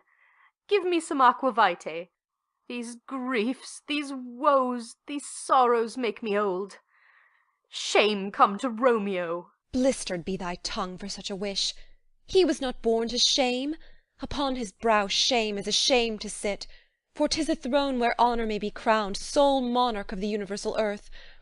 Oh, what a beast was I to chide at him! Will you speak well of him that killed your cousin? Shall I speak ill of him that is my husband? Ah, poor my lord, what tongue shall smooth thy name, when I, thy 3 hours' wife, have mangled it? But wherefore, villain, didst thou kill my cousin? That villain cousin would have killed my husband. Back, foolish tears, back to your native spring. Your tributary drops belong to woe, which you, mistaking, offer up to joy. My husband lives, that Tybalt would have slain, and Tybalt's dead, that would have slain my husband. All this is comfort. Wherefore weep I then? Some word there was, worser than Tybalt's death, that murdered me. I would forget it fain. But oh, it presses to my memory like damned guilty deeds to sinners' minds. Tybalt is dead, and Romeo banished. That banished, that one word banished, hath slain 10,000 Tybalts. Tybalt's death was woe enough if it had ended there, or if sour woe delights in fellowship, and needly will be ranked with other griefs. Why followed not, when she said Tybalt's dead, thy father, or thy mother, nay, or both, which modern lamentation might have moved? But with a rearward following Tybalt's death, Romeo is banished. To speak that word is father, mother, Tybalt, Romeo, Juliet, all slain, all dead. Romeo is banished. There is no end, no limit, measure, bound in that word's death. No words can that woe sound. Where is my father and mother, nurse? Weeping and wailing over Tybalt's corse. Will you go to them? I will bring you thither. Wash they his wounds with tears. Mine shall be spent when theirs are dry for Romeo's banishment. Take up those cords. Poor ropes, you are beguiled, both you and I, for Romeo is exiled. He made you for a highway to my bed, but I, a maid, die maiden widowed. Come, cords, come, nurse, I'll to my wedding bed, and death, not Romeo, take my maiden head. Hie to your chamber. I'll find Romeo to comfort you. I wot well where he is. Hark ye, your Romeo will be here at night. I'll to him. He is hid at Lawrence' cell. Oh, find him! Give this ring to my true knight, and bid him come to take his last farewell. Exit. Scene 3. Friar Lawrence's cell. Enter Friar Lawrence. Romeo, come forth. Come forth, thou fearful man. Affliction is enamoured of thy parts, and thou art wedded to calamity. Enter Romeo. Father, what news? What is the prince's doom? What sorrow craves acquaintance at my hand that I yet know not? Too familiar is my dear son with such sour company. I bring thee tidings of the prince's doom. What less than doomsday is the prince's doom? A gentler judgment vanished from his lips. Not body's death, but body's banishment. Ha! Banishment? Be merciful, say death. For exile hath more terror in his look, much more than death. Do not say banishment. Hence, from Verona art thou banished. Be patient, for the world is broad and wide. There is no world without Verona's walls, but purgatory, torture, hell itself. Hence banished is banished from the world, and world's exile is death. Then banished is death mistermed, calling death banishment. Thou cutt'st my head off with a golden axe, and smilest upon the stroke that murders me. O deadly sin, O rude unthankfulness! Thy fault our law calls death. But the kind prince, taking thy part, hath brushed aside the law, and turned that black word death to banishment. This is dear mercy, and thou seest it not. 'Tis torture, and not mercy. Heaven is here where Juliet lives, and every cat and dog and little mouse, every unworthy thing, live here in heaven and may look on her, but Romeo may not. More validity, more honourable state, more courtship lives in carrion flies than Romeo. They may seize on the white wonder of dear Juliet's hand, and steal immortal blessing from her lips, who, even in pure and vestal modesty, still blush, as thinking their own kisses sin. But Romeo may not. He is banished. This may flies do, when I from this must fly. And sayest thou yet that exile is not death? Hadst thou no poison mixed, no sharp ground knife, no sudden mean of death, though ne'er so mean, but banished to kill me? Banished! O friar, the damned use that word in hell. Howlings attended. How hast thou the heart, being a divine, a ghostly confessor, a sin absolver, and my friend professed, to mangle me with that word banishment? Thou fond madman, hear me speak a little. Oh, thou wilt speak again of banishment. I'll give thee armour to keep off that word. Adversity's sweet milk, philosophy, to comfort thee, though thou art banished. Yet banished? Hang up philosophy! Unless philosophy can make a Juliet, displant a town, reverse a prince's doom, it helps not, it prevails not. Talk no more. Oh, then I see that madmen have no ears. How should they, when that wise men have no eyes? Let me dispute with thee of thy estate. Thou canst not speak of that thou dost not feel. Wert thou as young as I, Juliet thy love, an hour but married, Tybalt murdered, doting like me, and like me banished, then mightst thou speak, then mightst thou tear thy hair, and fall upon the ground as I do now, taking the measure of an unmade grave. Knocking within. Arise, one knocks. Good Romeo, hide thyself. Not I, unless the breath of heart-sick groans, mist-like, enfold me from the search of eyes. Hark! How they knock! Who's there? Romeo, arise. Thou wilt be taken. Stay a while. Stand up. Run to my study. By and by God's will. What simpleness this is! I come! I come! Who knocks so hard? Whence come you? What's your will? Within. Let me come in, and you shall know my errand. I come from Lady Juliet. Welcome, then. Enter Nurse. O holy friar, O tell me, holy friar, where is my lady's lord? Where's Romeo? There on the ground, with his own tears made drunk. Oh, he is even in my mistress's case, just in her case. Oh, woeful sympathy, piteous predicament! Even so lies she, blubbering and weeping, weeping and blubbering. Stand up, stand up, stand, and you be a man. For Juliet's sake, for her sake, rise and stand.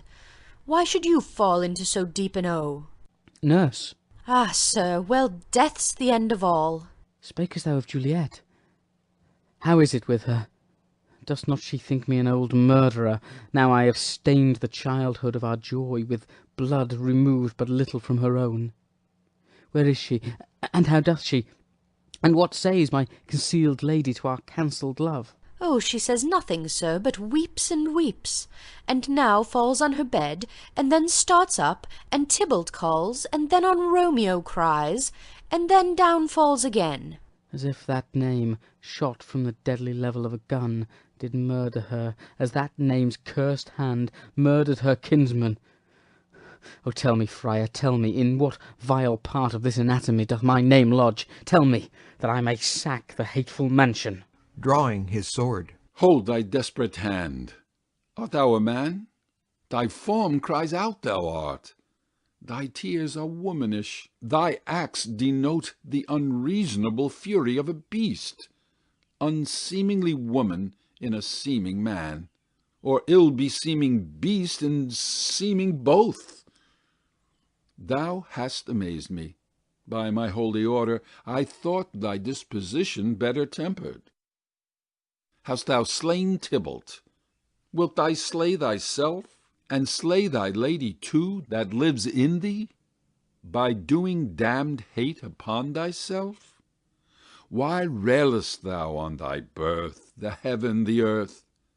Since birth and heaven and earth, all three do meet in thee at once, which thou at once wouldst love. Fie! Fie! Thou shamest thy shape, thy love, thy wit, which, like a usurer, aboundest in all, and usest none in that true use indeed which should bedeck thy shape, thy love, thy wit. Thy noble shape is but a form of wax, digressing from the valour of a man. Thy dear love sworn, but hollow perjury, killing that love which thou hast vowed to cherish.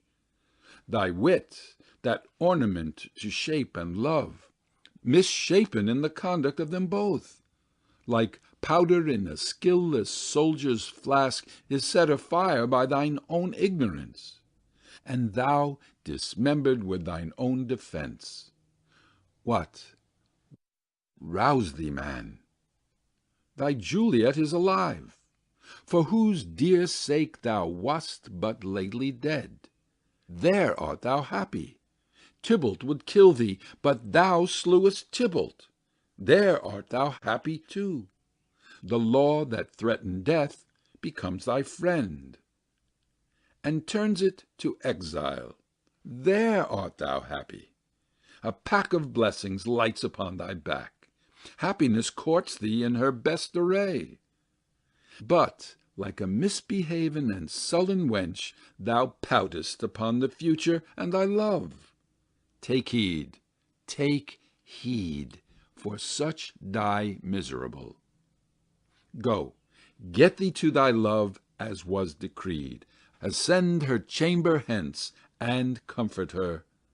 But look, thou stay not till the watch be set, for then thou canst not pass to Mantua, where you shalt live till we can find a time to blaze your marriage, reconcile your friends, beg pardon of the prince, and call thee back with 20,000 times more joy than thou wentst forth in lamentation. Go before, nurse, commend me to thy lady, and bid her hasten all the house to bed, which heavy sorrow makes them apt unto. Romeo is coming. O Lord, I could have stayed here all the night to hear good counsel. Oh, what learning is! My lord, I'll tell my lady you will come. Do so, and bid my sweet prepare to chide. Here, sir, a ring she bid me give you, sir. Hie you, make haste, for it grows very late. Exit. How well my comfort is revived by this! Go hence, good knight, and here stands all your state. Either be gone before the watch is set, or by the break of day disguised from hence, sojourn in Mantua.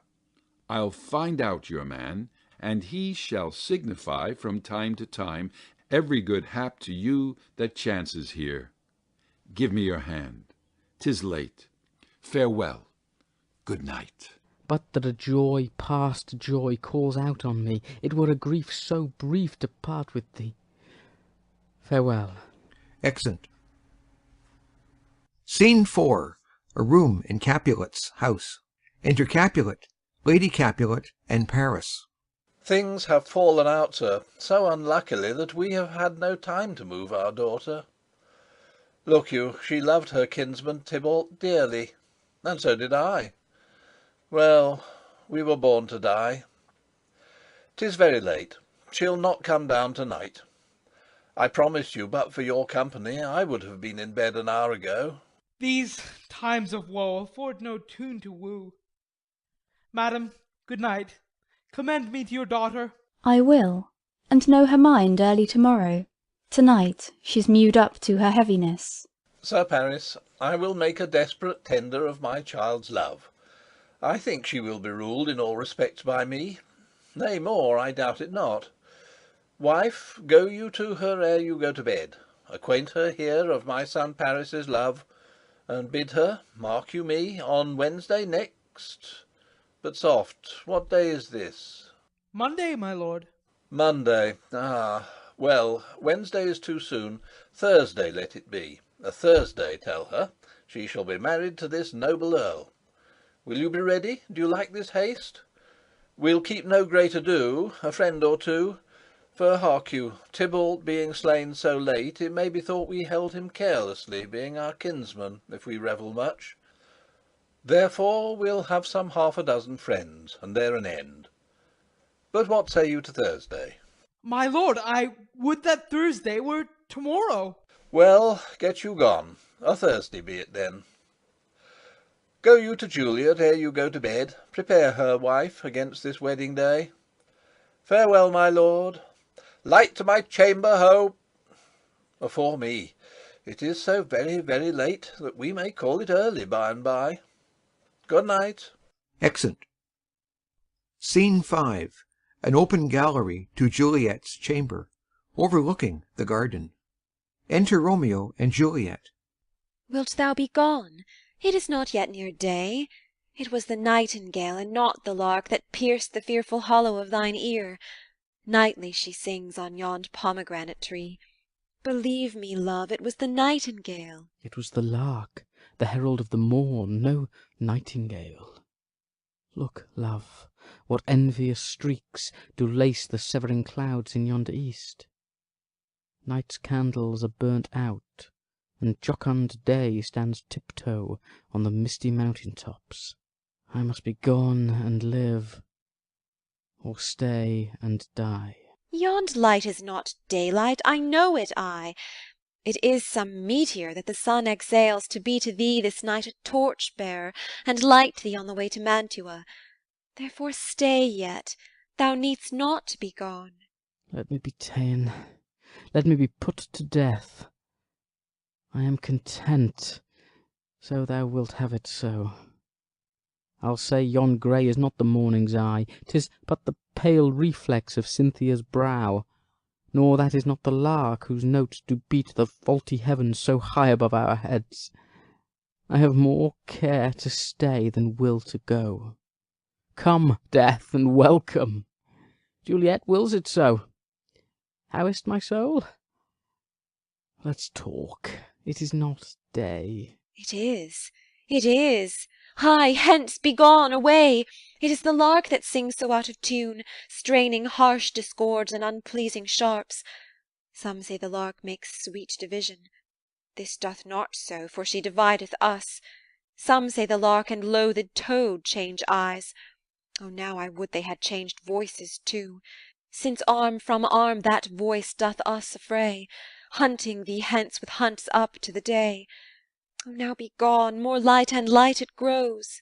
More light and light, more dark and dark our woes. Enter Nurse. Madam! Nurse? Your lady mother is coming to your chamber. The day is broke. Be wary, look about. Exit. Then window let day in, and let life out. Farewell, farewell. One kiss, and I'll descend. Descends. Art thou gone so?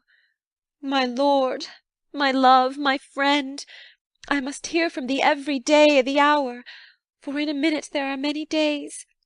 Oh, by this count I shall be much in years ere I again behold my Romeo. Farewell.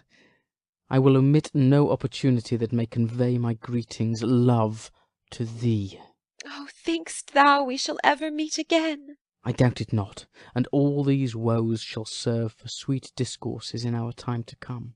Oh, God, I have an ill-divining soul. Methinks I see thee now thou art below, as one dead in the bottom of a tomb. Either my eyesight fails, or thou look'st pale. And trust me, love, in my eyes so do you. Dry sorrow drinks our blood. Adieu. Adieu. Exit below. Oh, Fortune, Fortune, all men call thee fickle. If thou art fickle, what dost thou with him that is renowned for faith? Be fickle, Fortune, for then I hope thou wilt not keep him long, but send him back. Within. Who, daughter, are you up? Who is't that calls? Is it my lady mother? Is she not down so late, or up so early? What unaccustomed cause procures her hither? Enter Lady Capulet. Why, how now, Juliet? Madam, I am not well. Evermore weeping for your cousin's death? What, wilt thou wash him from his grave with tears? And if thou couldst not make him live. Therefore have done. Some grief shows much of love, but much of grief shows still some want of wit. Yet let me weep for such a feeling loss. So shall you feel the loss, but not the friend which you weep for. Feeling so the loss, I cannot choose but ever weep the friend. Well, girl, thou weep'st not so much for his death, as that the villain lives which slaughtered him. What villain, madam? That same villain, Romeo. Villain and he be many miles asunder. God pardon him, I do with all my heart, and yet no man like he doth grieve my heart. That is because the traitor murderer lives.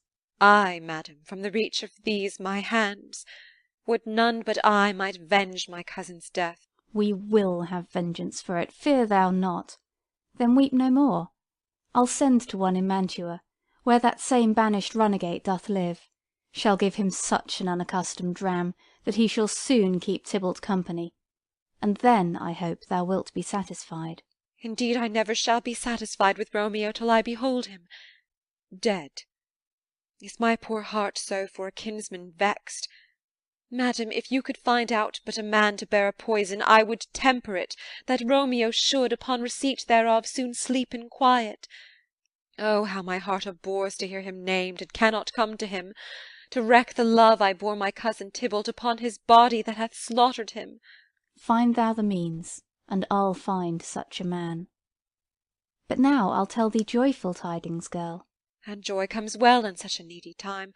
What are they, I beseech your ladyship? Well, well, thou hast a careful father, child, one who, to put thee from thy heaviness, hath sorted out a sudden day of joy, that thou expectest not, nor I looked out for. Madam, in happy time, what day is that? Marry, my child, early next Thursday morn, the gallant, young, and noble gentleman, the County Paris, at St. Peter's Church, shall happily make thee there a joyful bride. Now by St. Peter's Church, and Peter too, he shall not make me there a joyful bride. I wonder at this haste, that I must wed ere he that should be husband comes to woo. I pray you tell my lord and father, madam, I will not marry yet, and when I do, I swear it shall be Romeo, whom you know I hate, rather than Paris. These are news indeed. Here comes your father. Tell him so yourself, and see how he will take it at your hands. Enter Capulet and Nurse. When the sun sets, the air doth drizzle dew, but for the sunset of my brother's son it rains downright. How now, a candid girl, what still in tears? Evermore showering? In one little body thou counterfeit'st a bark, a sea, a wind.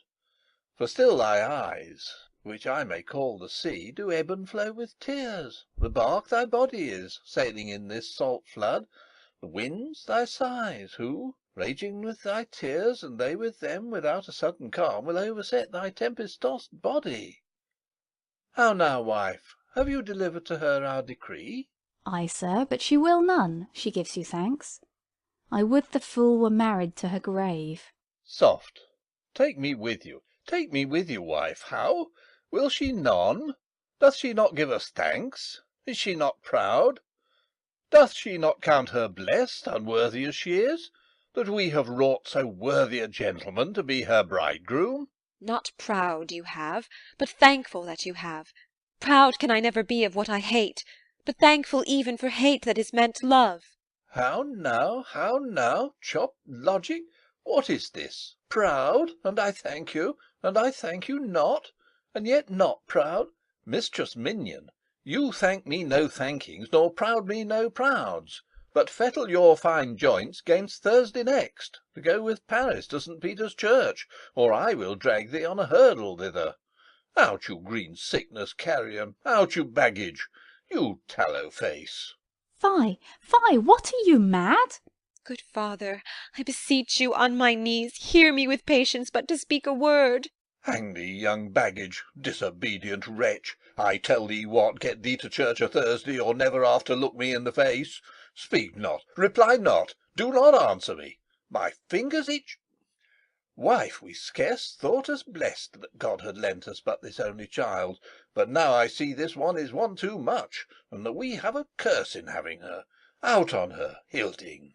God in heaven bless her! You are to blame, my lord, to rate her so. And why, my lady Wisdom? Hold your tongue. Good Prudence, smatter with your gossips. Go. I speak no treason. Oh, God ye goodden. May not one speak? Peace, you mumbling fool. Utter your gravity or a gossip's bowl, for here we need it not.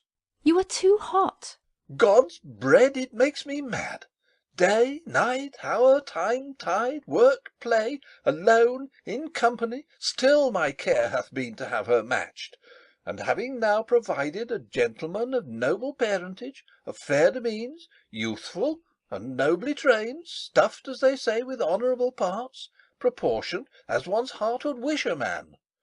And then to have a wretched puling fool, a whining mammet in her fortune's tender, to answer, I'll not wed, I cannot love, I am too young, I pray you pardon me. But an you will not wed, I'll pardon you. Graze where you will, you shall not house with me. Look to't, think on't, I do not use to jest. Thursday is near. Lay hand on heart, advise, and you be mine. I'll give you to my friend. And you be not, hang, beg, starve, die i' the streets, for by my soul I'll ne'er acknowledge thee, nor what is mine shall never do thee good. Trust to't, bethink you, I'll not be forsworn. Exit. Is there no pity sitting in the clouds that sees into the bottom of my grief? O sweet my mother, cast me not away. Delay this marriage for a month, a week, or if you do not, make the bridal bed in that dim monument where Tybalt lies. Talk not to me, for I'll not speak a word. Do as thou wilt, for I have done with thee. Exit. O God! O nurse, how shall this be prevented? My husband is on earth, my faith in heaven. How shall that faith return again to earth, unless that husband send it me from heaven by leaving earth? Comfort me, counsel me. Alack, alack, that heaven should practise stratagems upon so soft a subject as myself. What say'st thou? Hast thou not a word of joy? Some comfort, nurse. Faith, here 'tis. Romeo is banished, and all the world to nothing, that he dares ne'er come back to challenge you, or if he do, it needs must be by stealth. Then, since the case so stands as now it doth, I think it best you married with the county. Oh, he is a lovely gentleman. Romeo's a dish-clout to him. An eagle, madam, hath not so green, so quick, so fair an eye as Paris hath. Beshrew my very heart, I think you are happy in this second match, for it excels your first. Or if it did not, your first is dead, or 'twere as good he were as living here, and you no use of him. Speak'st thou this from thy heart? And from my soul too, or else beshrew them both. Amen. What? Well, thou hast comforted me marvellous much. Go in, and tell my lady I am gone, having displeased my father to Lawrence's cell, to make confession and to be absolved. Marry, I will, and this is wisely done. Exit. Ancient damnation! O most wicked fiend!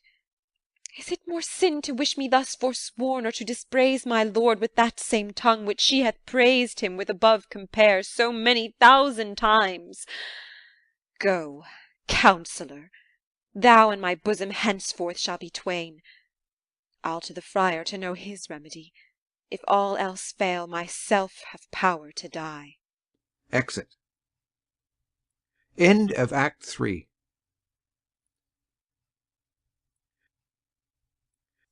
Act 4 of Romeo and Juliet by William Shakespeare. Act 4, Scene 1. Friar Lawrence's cell. Enter Friar Lawrence and Paris.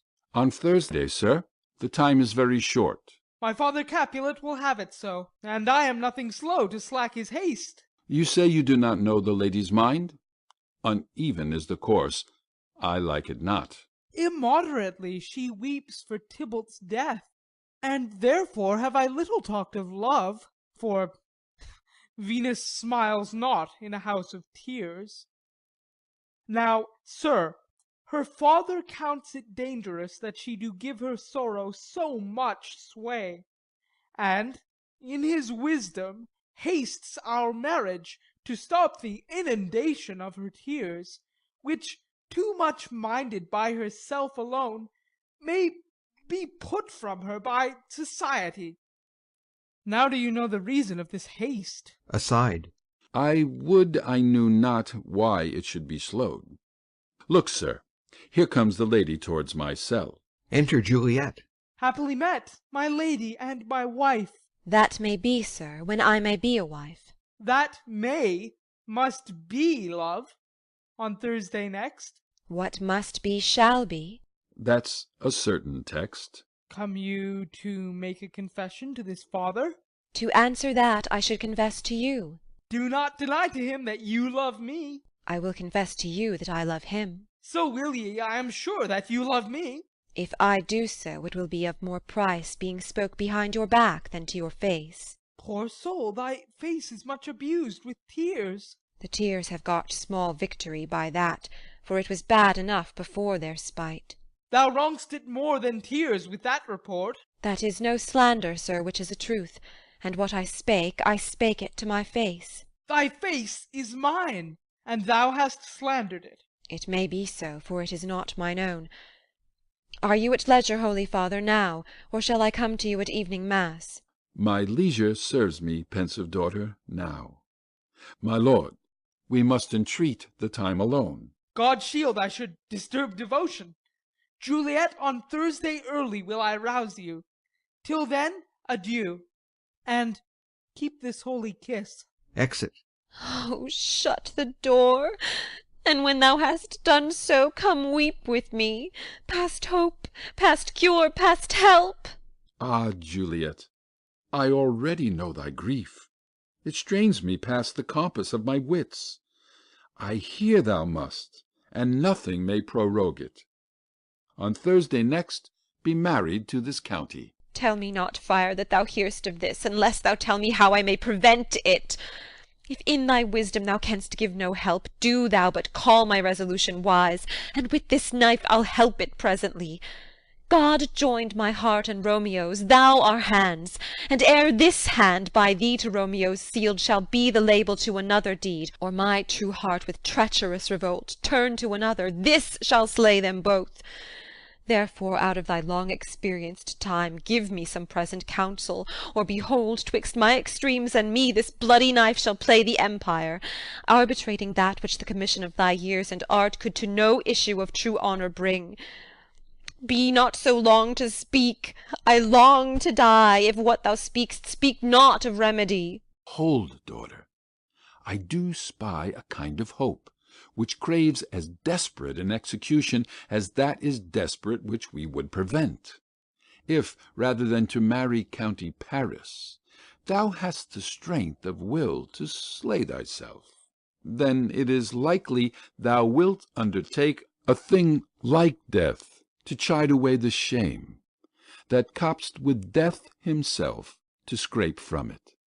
And if thou darest, I'll give thee remedy. Oh, bid me leap rather than marry Paris from off the battlements of yonder tower, or walk in thievish ways, or bid me lurk where serpents are, chain me with roaring bears, or shut me nightly in a charnel house, or covered quite with dead men's rattling bones, with reeky shanks and yellow chapless skulls, or bid me go into a new-made grave, and hide me with a dead man in his shroud, things that, to hear them told, have made me tremble.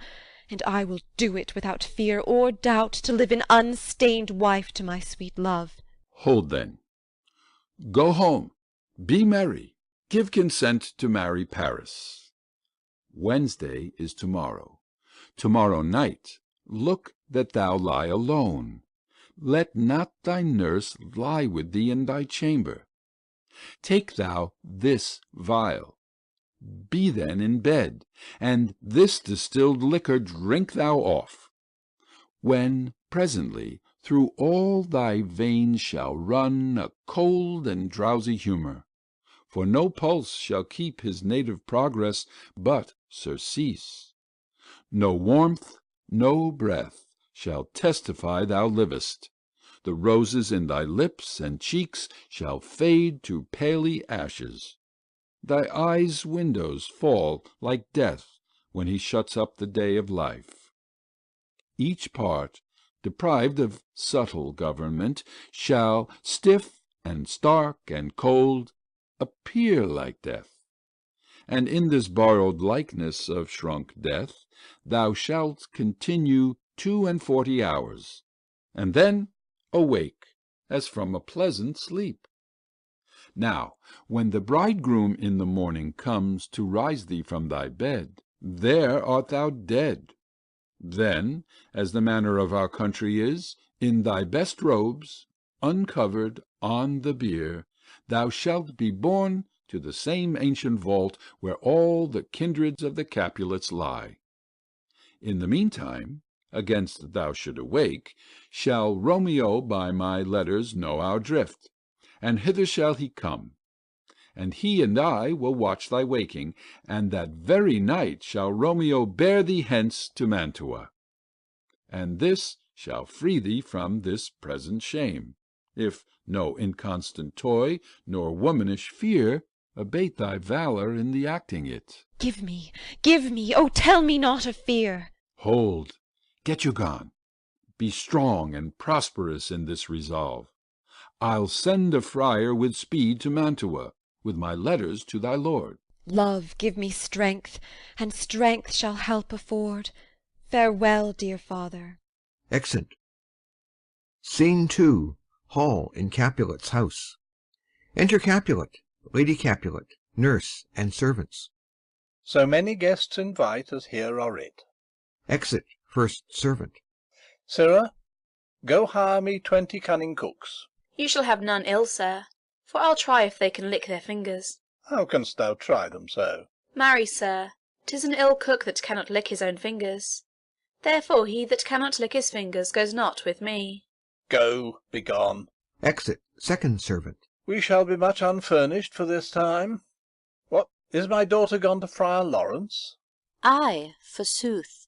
Well, be may chance to do some good on her. A peevish, self-willed harlotry it is. See where she comes from shrift with merry look. Enter Juliet. How now, my headstrong? Where have you been gadding? Where I have learned me to repent the sin of disobedient opposition to you and your behests, and am enjoined by holy Lawrence to fall prostrate here, to beg your pardon. Pardon, I beseech you. Henceforward I am ever ruled by you. Send for the county. Go tell him of this. I'll have this knot knit up to-morrow morning.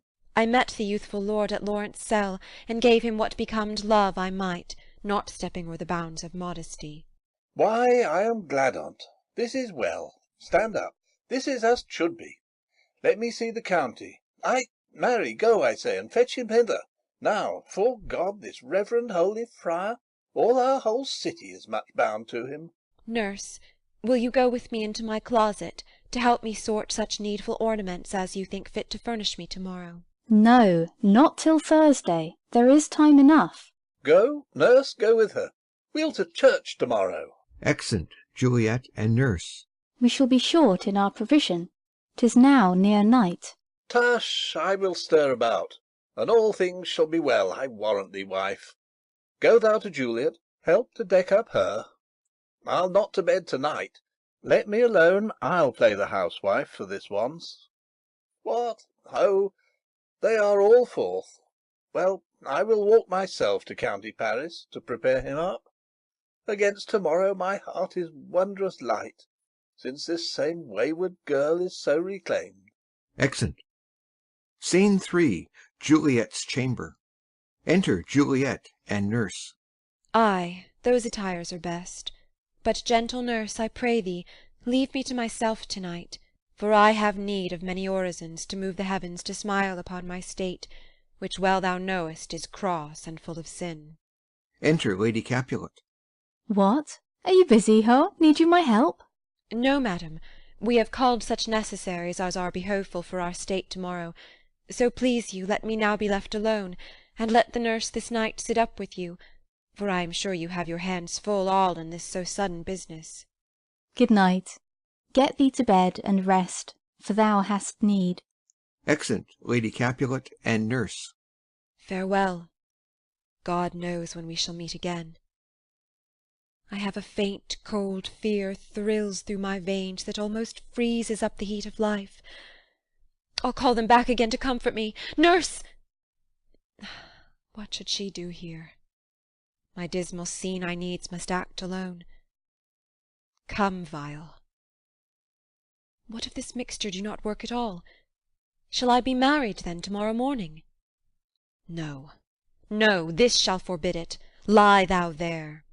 Laying down her dagger. What if it be a poison, which the friar subtly hath ministered to have me dead, lest in this marriage he should be dishonoured, because he married me before to Romeo? I fear it is. And yet methinks it should not, for he hath still been tried a holy man. I will not entertain so bad a thought.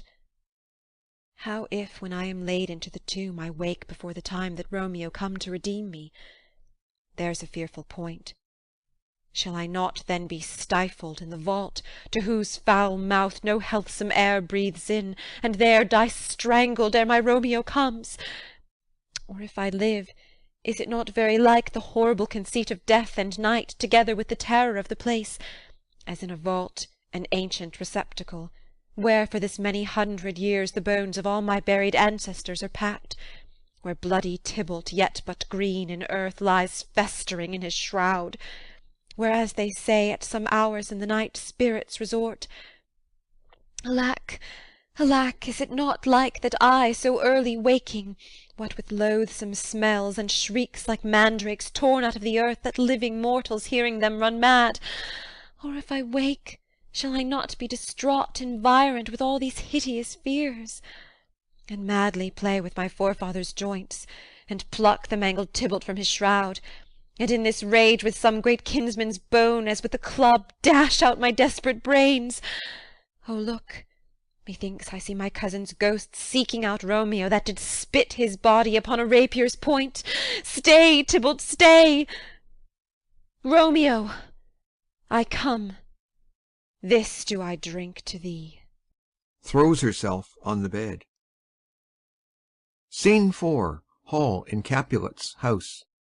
Enter Lady Capulet and nurse. Hold, take these keys and fetch more spices, nurse. They call for dates and quinces in the pastry. Enter Capulet. Come, stir, stir, stir. The second cock hath crowed, the curfew bell hath rung. 'Tis 3 o'clock. Look to the baked meats, good Angelica. Spare not for cost. Go, you cot queen, go. Get you to bed. Faith, you'll be sick tomorrow for this night's watching. No, not a whit. What? I have watched ere now all night for lesser cause, and ne'er been sick. Ay, you have been a mouse hunt in your time, but I will watch you from such watching now. Exit Lady Capulet and nurse. A jealous hood, a jealous hood. Now, fellow. Enter servants with spits, logs, and baskets. What's there? Things for the cook, sir, but I know not what. Make haste, make haste. Exit first servant. Syrup, fetch drier logs. Call Peter, he will show thee where they are. I have a head, sir, that will find out logs. I never trouble Peter for the matter. Exit. Mass and well said, a merry whoreson. Ha! Thou shalt be long ahead. Good faith. 'Tis day. The county will be here with music straight, for so he said he would. I hear him near. Music within. Nurse! Wife! What ho! What nurse, I say! Re-enter nurse. Go waken Juliet. Go and trim her up. I'll go and chat with Paris. Aye, make haste, make haste. The bridegroom, he is come already. Make haste, I say. Exit. Scene 5. Juliet's chamber. Juliet on the bed. Enter nurse.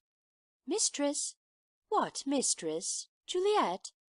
Fast, I warrant her, she... Why, lamb! Why, lady! Fie, you slug-a-bed! Why, love, I say, madam, sweetheart! Why, bride! What, not a word? You take your pennyworths now, sleep for a week, for the next night, I warrant, the county Paris hath set up his rest, that you shall rest but little, God forgive me. Marry and amen! How sound is she asleep! I needs must wake her.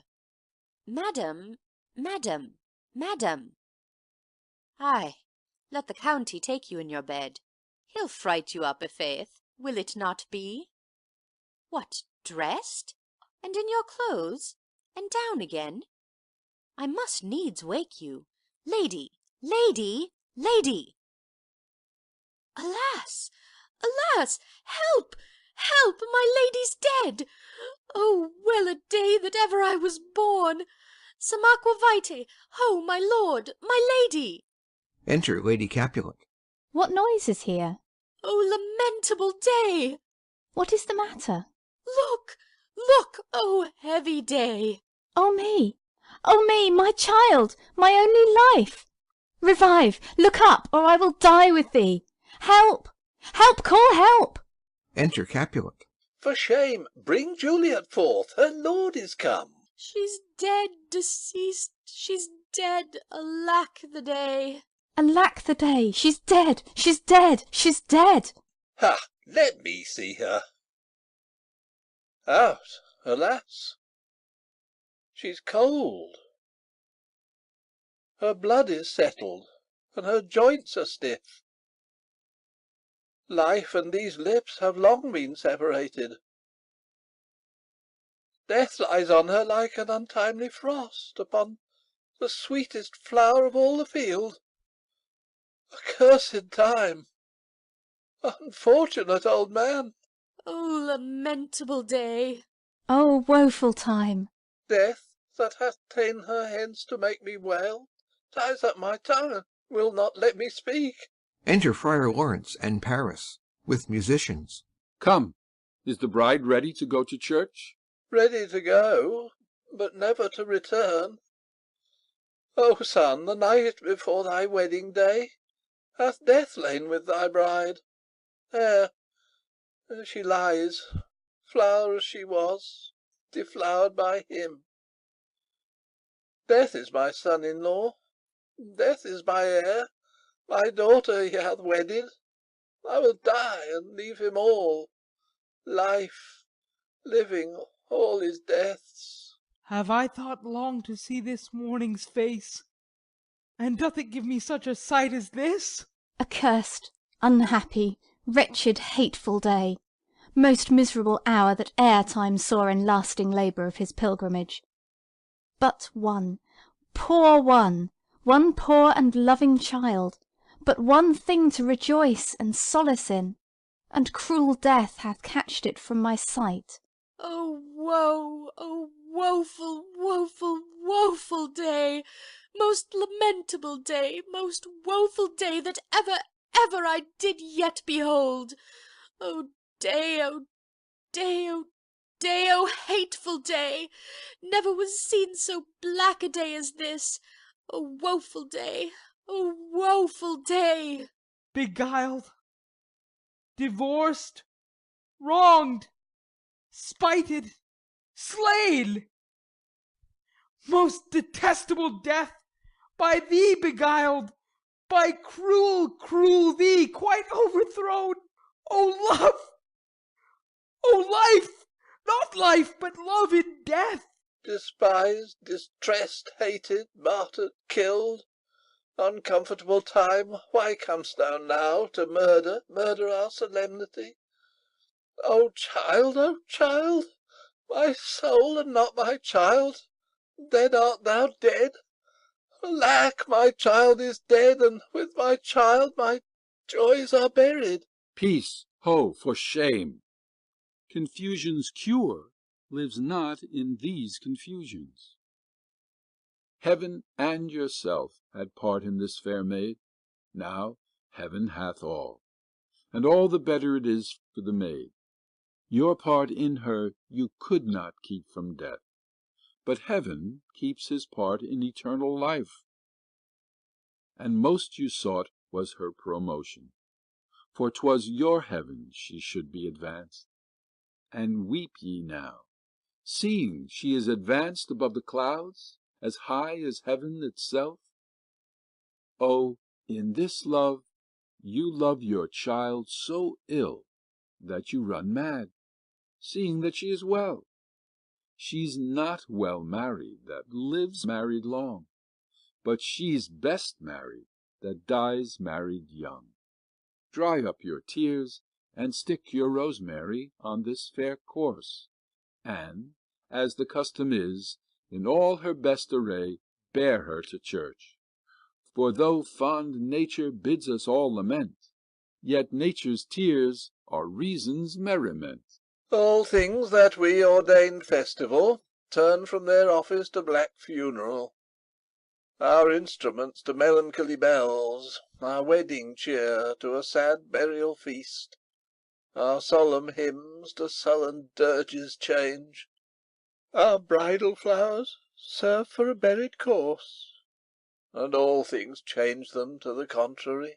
Sir, go you in, and madam, go with him, and go, Sir Paris.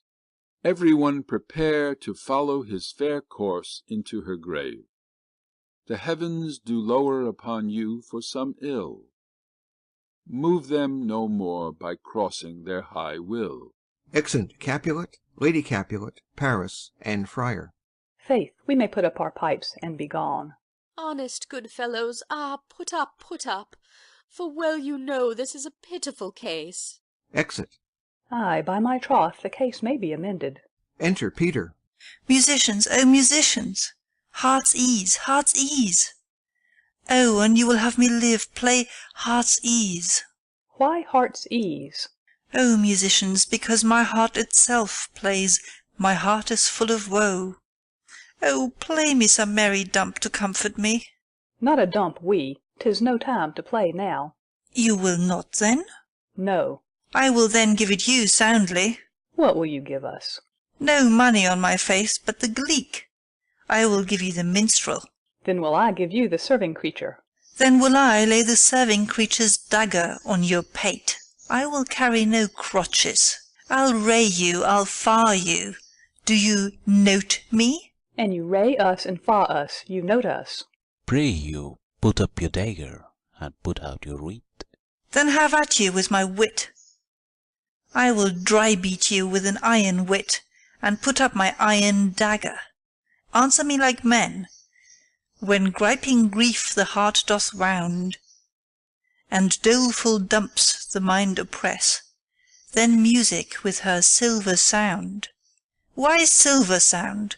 Why music with her silver sound? What say you, Simon Catling? Marry, sir, because silver hath a sweet sound. Pretty. What say you, Hugh Rebeck? I say silver sound, because musicians sound for silver. Pretty too. What say you, James Soundpost? Faith, I know not what to say. Oh, I cry you mercy, you are the singer. I will say for you. It is music with her silver sound, because musicians have no gold for sounding. Then music with her silver sound, with speedy help, doth lend redress. Exit. What a pestilent knave is this same! Hang him, Jack. Come, we will in here. Tarry for the mourners, and stay dinner. Exit. End of Act 4. Act 5 of Romeo and Juliet by William Shakespeare. Act 5, Scene 1. Mantua, a street. Enter Romeo. If I may trust the flattering eye of sleep, my dreams presage some joyful news at hand. My bosom's lord sits lightly in his throne, and all this day an unaccustomed spirit lifts me above the ground with cheerful thoughts. I dreamt my lady came and found me dead. Strange dream, that gives a dead man leave to think, and breathed such life with kisses in my lips, that I revived and was an emperor. Ah me! How sweet is love itself possessed, when but love's shadows are so rich in joy. Enter Balthazar. News from Verona. How now, Balthazar? Dost thou not bring me letters from the friar? How doth my lady? Is my father well? How fares my Juliet? That I ask again, for nothing can be ill if she be well. Then she is well, and nothing can be ill. Her body sleeps in Capel's monument, and her immortal part with angels lives. I saw her laid low in her kindred's vault, and presently took post to tell it you. Oh, pardon me for bringing these ill news, since you did leave it for my office, sir. Is it even so? Then I defy you, stars. Thou know'st my lodging. Get me ink and paper, and hire post-horses. I will hence to-night. I do beseech you, sir, have patience.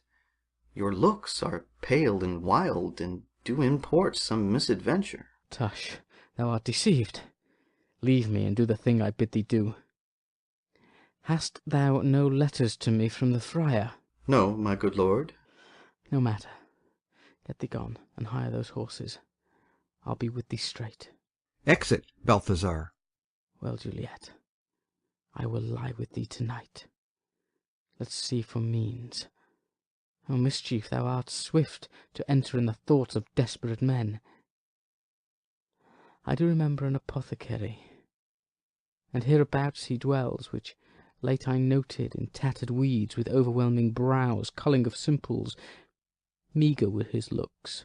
Sharp misery had worn him to the bones, and in his needy shop a tortoise hung, an alligator stuffed, and other skins of ill-shaped fishes, and about his shelves a beggarly account of empty boxes, green earthen pots, bladders and musty seeds, remnants of pack-thread, and old cakes of roses were thinly scattered to make up a show. Noting this penury, to myself I said, and if a man did need a poison now, whose sale is present death in Mantua, here lives a caitiff wretch would sell it him. Oh, this same thought did but forerun my need, and this same needy man must sell it me. As I remember, this should be the house. Being holiday, the beggar's shop is shut. What ho, apothecary! Enter apothecary. Who calls so loud? Come hither, man. I see that thou art poor. Hold, there is 40 ducats. Let me have a dram of poison, such soon speeding gear as will disperse itself through all the veins, that the life-weary taker may fall dead, and that the trunk may be discharged of breath as violently as hasty powder fired doth hurry from the fatal cannon's womb. Such mortal drugs I have, but Mantua's law is death to any he that utters them. Art thou so bare and full of wretchedness, and fear'st to die? Famine is in thy cheeks, need and oppression starveth in thine eyes, contempt and beggary hangs upon thy back. The world is not thy friend, nor the world's law. The world affords no law to make thee rich. Then be not poor, but break it, and take this. My poverty, but not my will, consents. I pay thy poverty, and not thy will. Put this in any liquid thing you will, and drink it off, and if you had the strength of 20 men, it would dispatch you straight. There is thy gold. Worse poison to men's souls, doing more murders in this loathsome world than these poor compounds that thou mayst not sell. I sell thee poison. Thou hast sold me none. Farewell, buy food and get thyself in flesh. Come, cordial and not poison, go with me to Juliet's grave, for there must I use thee. Exit. Scene 2. Friar Lawrence's cell. Enter Friar John. Holy Franciscan Friar, brother, ho! Enter Friar Lawrence. This same voice be the voice of Friar John, welcome from Mantua. What says Romeo? Or, if his mind be writ, give me his letter. Going to find a barefoot brother out, one of our order, to associate me, here in the city visiting the sick, and finding him, the searchers of the town, suspecting that we both were in a house where the infectious pestilence did reign, sealed up the doors, and would not let us forth, so that my speed to Mantua was there stayed. Who bare my letter then to Romeo? I could not send it. Here it is again. Nor get a messenger to bring it thee, so fearful were they of infection. Unhappy fortune! By my brotherhood, the letter was not nice, but full of charge of dear import, and the neglecting it may do much danger. Friar John, go hence, get me an iron crow, and bring it straight unto my cell. Brother, I'll go and bring it thee. Exit. Now must I to the monument alone. Within this 3 hours will fair Juliet wake. She will beshrew me much that Romeo hath had no notice of these accidents. But I will write again to Mantua, and keep her at my cell till Romeo come. Poor living corse, closed in a dead man's tomb. Exit. Scene 3. A churchyard. In it a monument belonging to the Capulets. Enter Paris and his page, bearing flowers and a torch. Give me thy torch, boy. Hence, and stand aloof. Yet put it out, for I would not be seen. Under yond yew tree lay thee all along, holding thine ear close to the hollow ground. So shall no foot upon the churchyard tread, being loose, unfirm with digging up of graves. But thou shalt hear it. Whistle then to me, as signal that thou hear'st something approach. Give me those flowers. Do as I bid thee, go! Aside. I am almost afraid to stand alone here in the churchyard, yet I will adventure. Retires. Sweet flower, with flowers thy bridal bed I strew. O woe! Thy canopy is dust and stones, with which sweet water nightly will I dew, or wanting that, with tears distilled by moans. The obsequies that I for thee will keep nightly shall be to strew thy grave and weep. The page whistles. The boy gives warning something doth approach. What cursed foot wanders this way tonight, to cross my obsequies and true love's right? What, with a torch? Muffle me, knight, awhile. Retires. Enter Romeo and Balthazar with a torch, mattock, and crowbar. Give me that mattock and the wrenching iron. Hold, take this letter. Early in the morning see thou deliver it to my lord and father. Give me the light. Upon thy life I charge thee, whate'er thou hear'st or seest, stand all aloof, and do not interrupt me in my course. Why I descend into this bed of death is partly to behold my lady's face, but chiefly to take thence from her dead finger a precious ring, a ring that I must use in dear employment. Therefore hence be gone. But if thou, jealous, dost return to pry in what I further shall intend to do, by heaven, I will tear thee joint by joint, and strew this hungry churchyard with thy limbs. The time and my intents are savage wild, more fierce and more inexorable far than empty tigers or the roaring sea. I will be gone, sir, and not trouble you. So shalt thou show me friendship. Take thou that, live and be prosperous, and farewell, good fellow. For all this the same, I'll hide me hereabout. His looks I fear, and his intents I doubt. Retires. Thou detestable Moor, thou womb of death, gorged with the dearest morsel of the earth, thus I enforce thy rotten jaws to open. Breaking open the door of the monument. And in despite I'll cram thee with more food. That is that banished haughty Montague that murdered my love's cousin, with which grief, it is supposed, the fair creature died. And here is come to do some villainous shame to the dead bodies. I will apprehend him. Advances. Stop thy unhallowed toil, vile Montague. Can vengeance be pursued further than death? Condemned villain, I do apprehend thee. Obey and go with me, for thou must die. I must indeed, and therefore came I hither. Good, gentle youth, tempt not a desperate man. Fly hence and leave me. Think upon these gone. Let them affright thee. I beseech thee, youth, put not another sin upon my head by urging me to fury. Oh, be gone!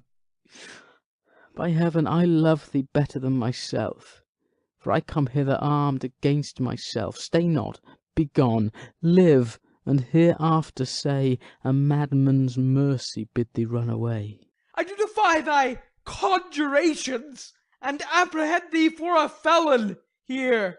Wilt thou provoke me? Then have at thee, boy. They fight. O Lord, they fight. I will go call the watch. Exit. Oh, I am slain. Falls. If thou be merciful, open the tomb. Lay me with Juliet. Dies. In faith I will. Let me peruse this face. Oh, Mercutio's kinsman, noble county Paris.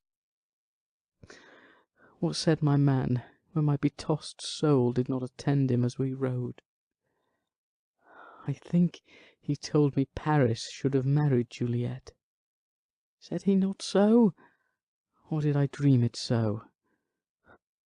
Or am I mad, hearing him talk of Juliet, to think it was so? Oh, give me thy hand, one writ with me in sour misfortune's book. I'll bury thee in a triumphant grave. A grave?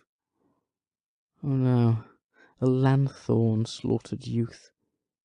For here lies Juliet, and her beauty makes this vault a feasting presence full of light. Death, lie thou there by a dead man interred. Laying Paris in the monument. How oft, when men are at the point of death, have they been merry, which their keepers call a lightning before death. Oh, how may I call this a lightning? Oh, my love, my wife, death that hath sucked the honey of thy breath, hath had no power yet upon thy beauty. Thou art not conquered. Beauty's ensign yet is crimson in thy lips and in thy cheeks, and death's pale flag is not advanced there. Tybalt, liest thou there in thy bloody sheet? Oh, what more favour can I do to thee than with that hand that cut thy youth in twain, to sunder his that was thine enemy? Forgive me, cousin. Ah, dear Juliet, why art thou yet so fair?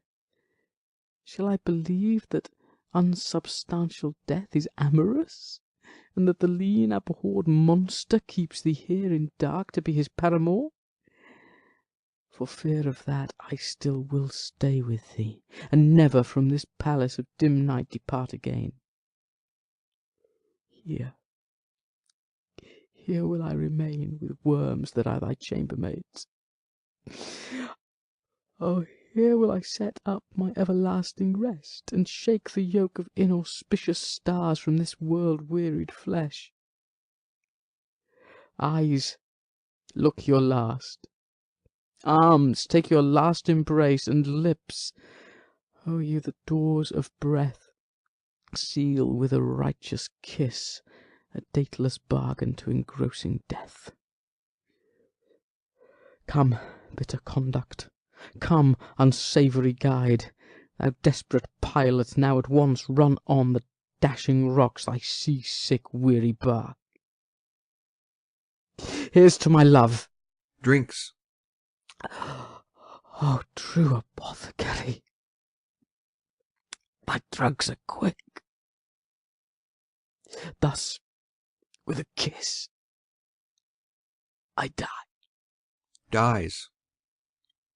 Enter at the other end of the churchyard Friar Lawrence with a lantern, crow, and spade. St. Francis be my speed! How oft tonight have my old feet stumbled at graves! Who there? Who is it that consorts so late the dead? Here's one, a friend, and one that knows you well. Bliss be upon you. Tell me, good friend, what torch is yon that vainly lends its light to grubs and eyeless skulls? As I discern, it burneth in the capel's monument. It doth so, holy sir, and there's my master, one that you love. Who is it? Romeo. How long hath he been there? Full half an hour.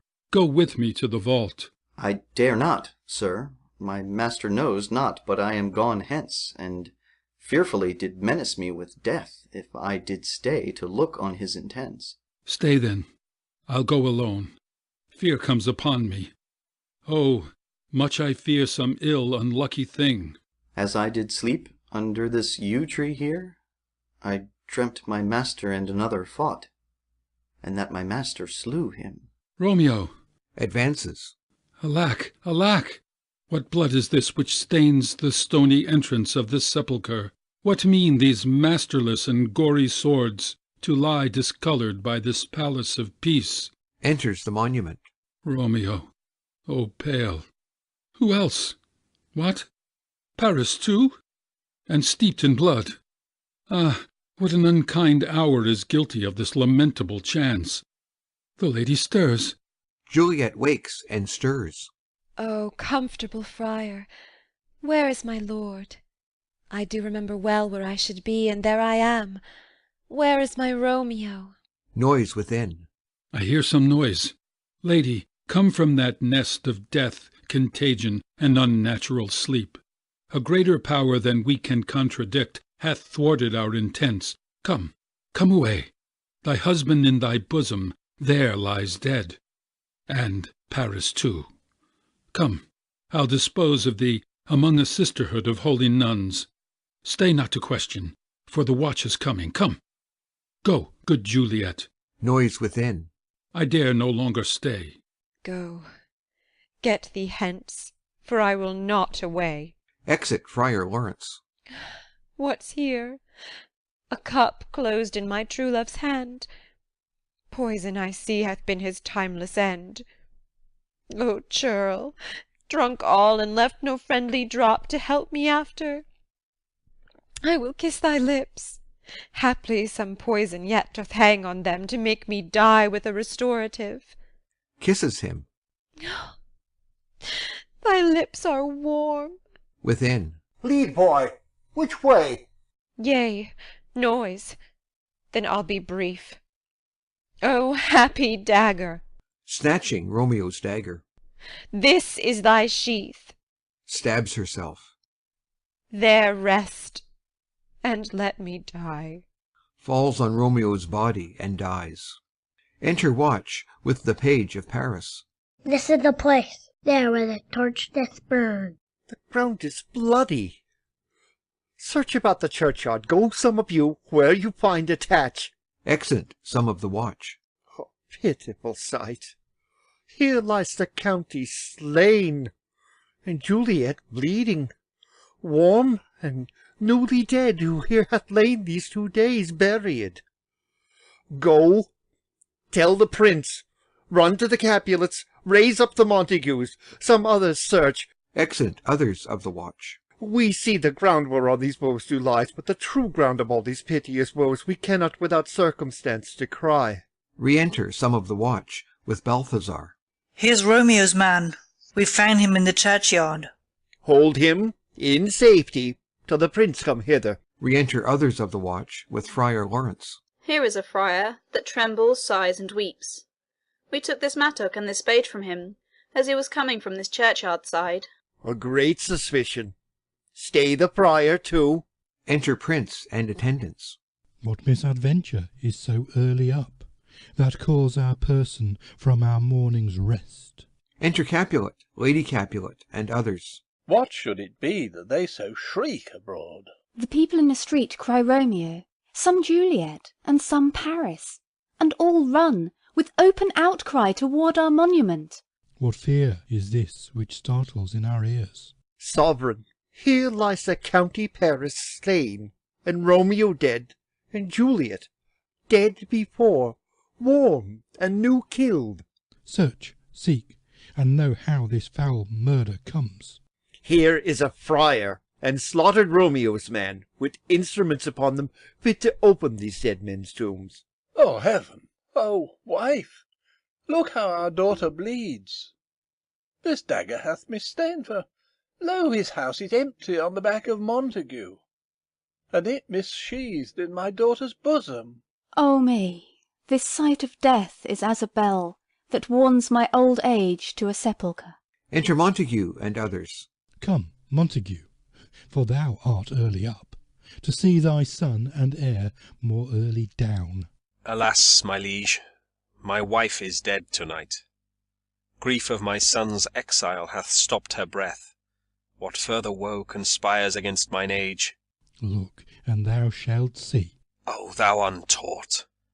What manners is in this, to press before thy father to a grave? Seal up the mouth of outrage for a while, till we can clear these ambiguities, and know their spring, their head, their true descent. And then will I be general of your woes, and lead you even to death. Meantime, forbear, and let mischance be slave to patience, bring forth the parties of suspicion. I am the greatest, able to do least, yet most suspected, as the time and place doth make against me, of this direful murder. And here I stand, both to impeach and purge myself condemned, and myself excused. Then say at once what thou dost know in this. I will be brief, for my short date of breath is not so long as is a tedious tale. Romeo, there dead, was husband to that Juliet, and she there dead, that Romeo's faithful wife. I married them, and their stolen marriage day was Tybalt's doomsday, whose ultimate death banished the new-made bridegroom from this city, for whom, and not for Tybalt, Juliet pined.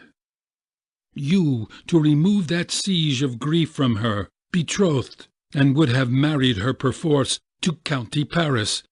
Then she comes to me, and with wild looks bid me devise some means to rid her of this second marriage, or in my cell there would she kill herself.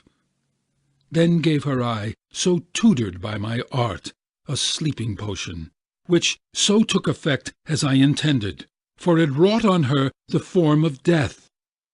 Meantime I writ to Romeo that he should hither come as this dire night, to help to take her from her borrowed grave, being the time the potion's force should cease.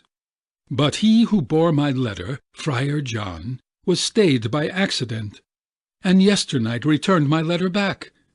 Then all alone, at the prefixed hour of her waking, came I to take her from her kindred's vault, meaning to keep her closely at my cell, till I conveniently could send to Romeo. And when I came, some minute ere the time of her waking, here untimely lay the noble Paris, and true Romeo dead. She awakes, and I entreat her, come forth, and bear this work of heaven with patience. And then a noise did scare me from the tomb, and she too, desperate, would not go with me, but as it seems, did violence on herself. All this I know, and to the marriage her nurse is privy. And if aught in this miscarried by my fault, let my own life be sacrificed, some hour before his time, unto the rigour of severest law. We still have known thee for a holy man. Where's Romeo's man? What can he say in this? I brought my master news of Juliet's death, and then in post he came from Mantua to this same place, to this same monument. This letter he early bid me give his father, and threatened me with death, going in the vault. I departed not, and left him there. Give me the letter. I will look on it. Where is the county's page that raised the watch? Sirrah, what made your master in this place? He came with flowers to strew his lady's grave, and bid me stand aloof, and so I did. Anon comes one with light to ope the tomb, and by my master drew on him. And then I ran away to call the watch. This letter doth make good the friar's words, their course of love, the tidings of her death. And here he writes, that he did buy a poison of a poor apothecary, and therewithal come to this vault to die, and lie with Juliet. Where be these enemies? Capulet, Montague, see what scourge is laid upon your hate, that heaven finds means to kill your joys with love, and I, for winking at your discords too, have lost a brace of kinsmen. All are punished. O brother Montague, give me thy hand. This is my daughter's jointure, for no more can I demand. But I can give thee more, for I will raise her statue in pure gold, that while Verona by that name is known, there shall no figure at such rate be set as that of true and faithful Juliet.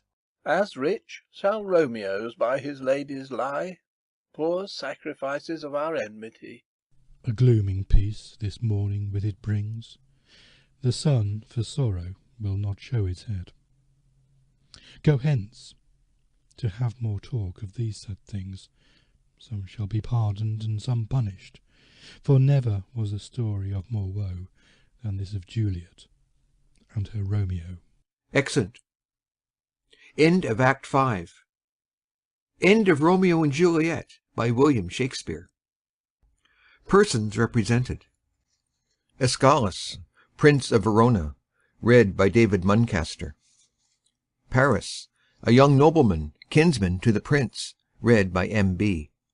Montague, read by Chris Hughes, and Capulet, read by Andy Minter, heads of two houses at variance with each other. An old man, uncle to Capulet, read by Alan Davis Drake. Romeo, son to Montague, read by Simon Taylor. Mercutio, kinsman to the prince and friend to Romeo, read by Andrew Lebrun. Benvolio, nephew to Montague and friend to Romeo, read by David Nichol. Tybalt, nephew to Lady Capulet, read by Joshua B. Christensen. Friar Lawrence, our Franciscan, read by Alan Davis Drake. Friar John, of the same order, read by Sean McKinley. Balthazar, servant to Romeo, read by Scott D. Farquhar. Samson, servant to Capulet, read by Esther. Gregory, servant to Capulet, read by David O'Connell. Peter, servant to Juliet's nurse, read by Jacina. Abraham, servant to Montague, read by Caliban. An apothecary, read by Lucy Perry. Three musicians, read by Laurie Ann Walden, Ohm 123, and Aaron Walden. Chorus, read by Ancilla. Page to Paris, read by C.J. Nowak. Lady Montague, wife to Montague, read by Christy Nowak.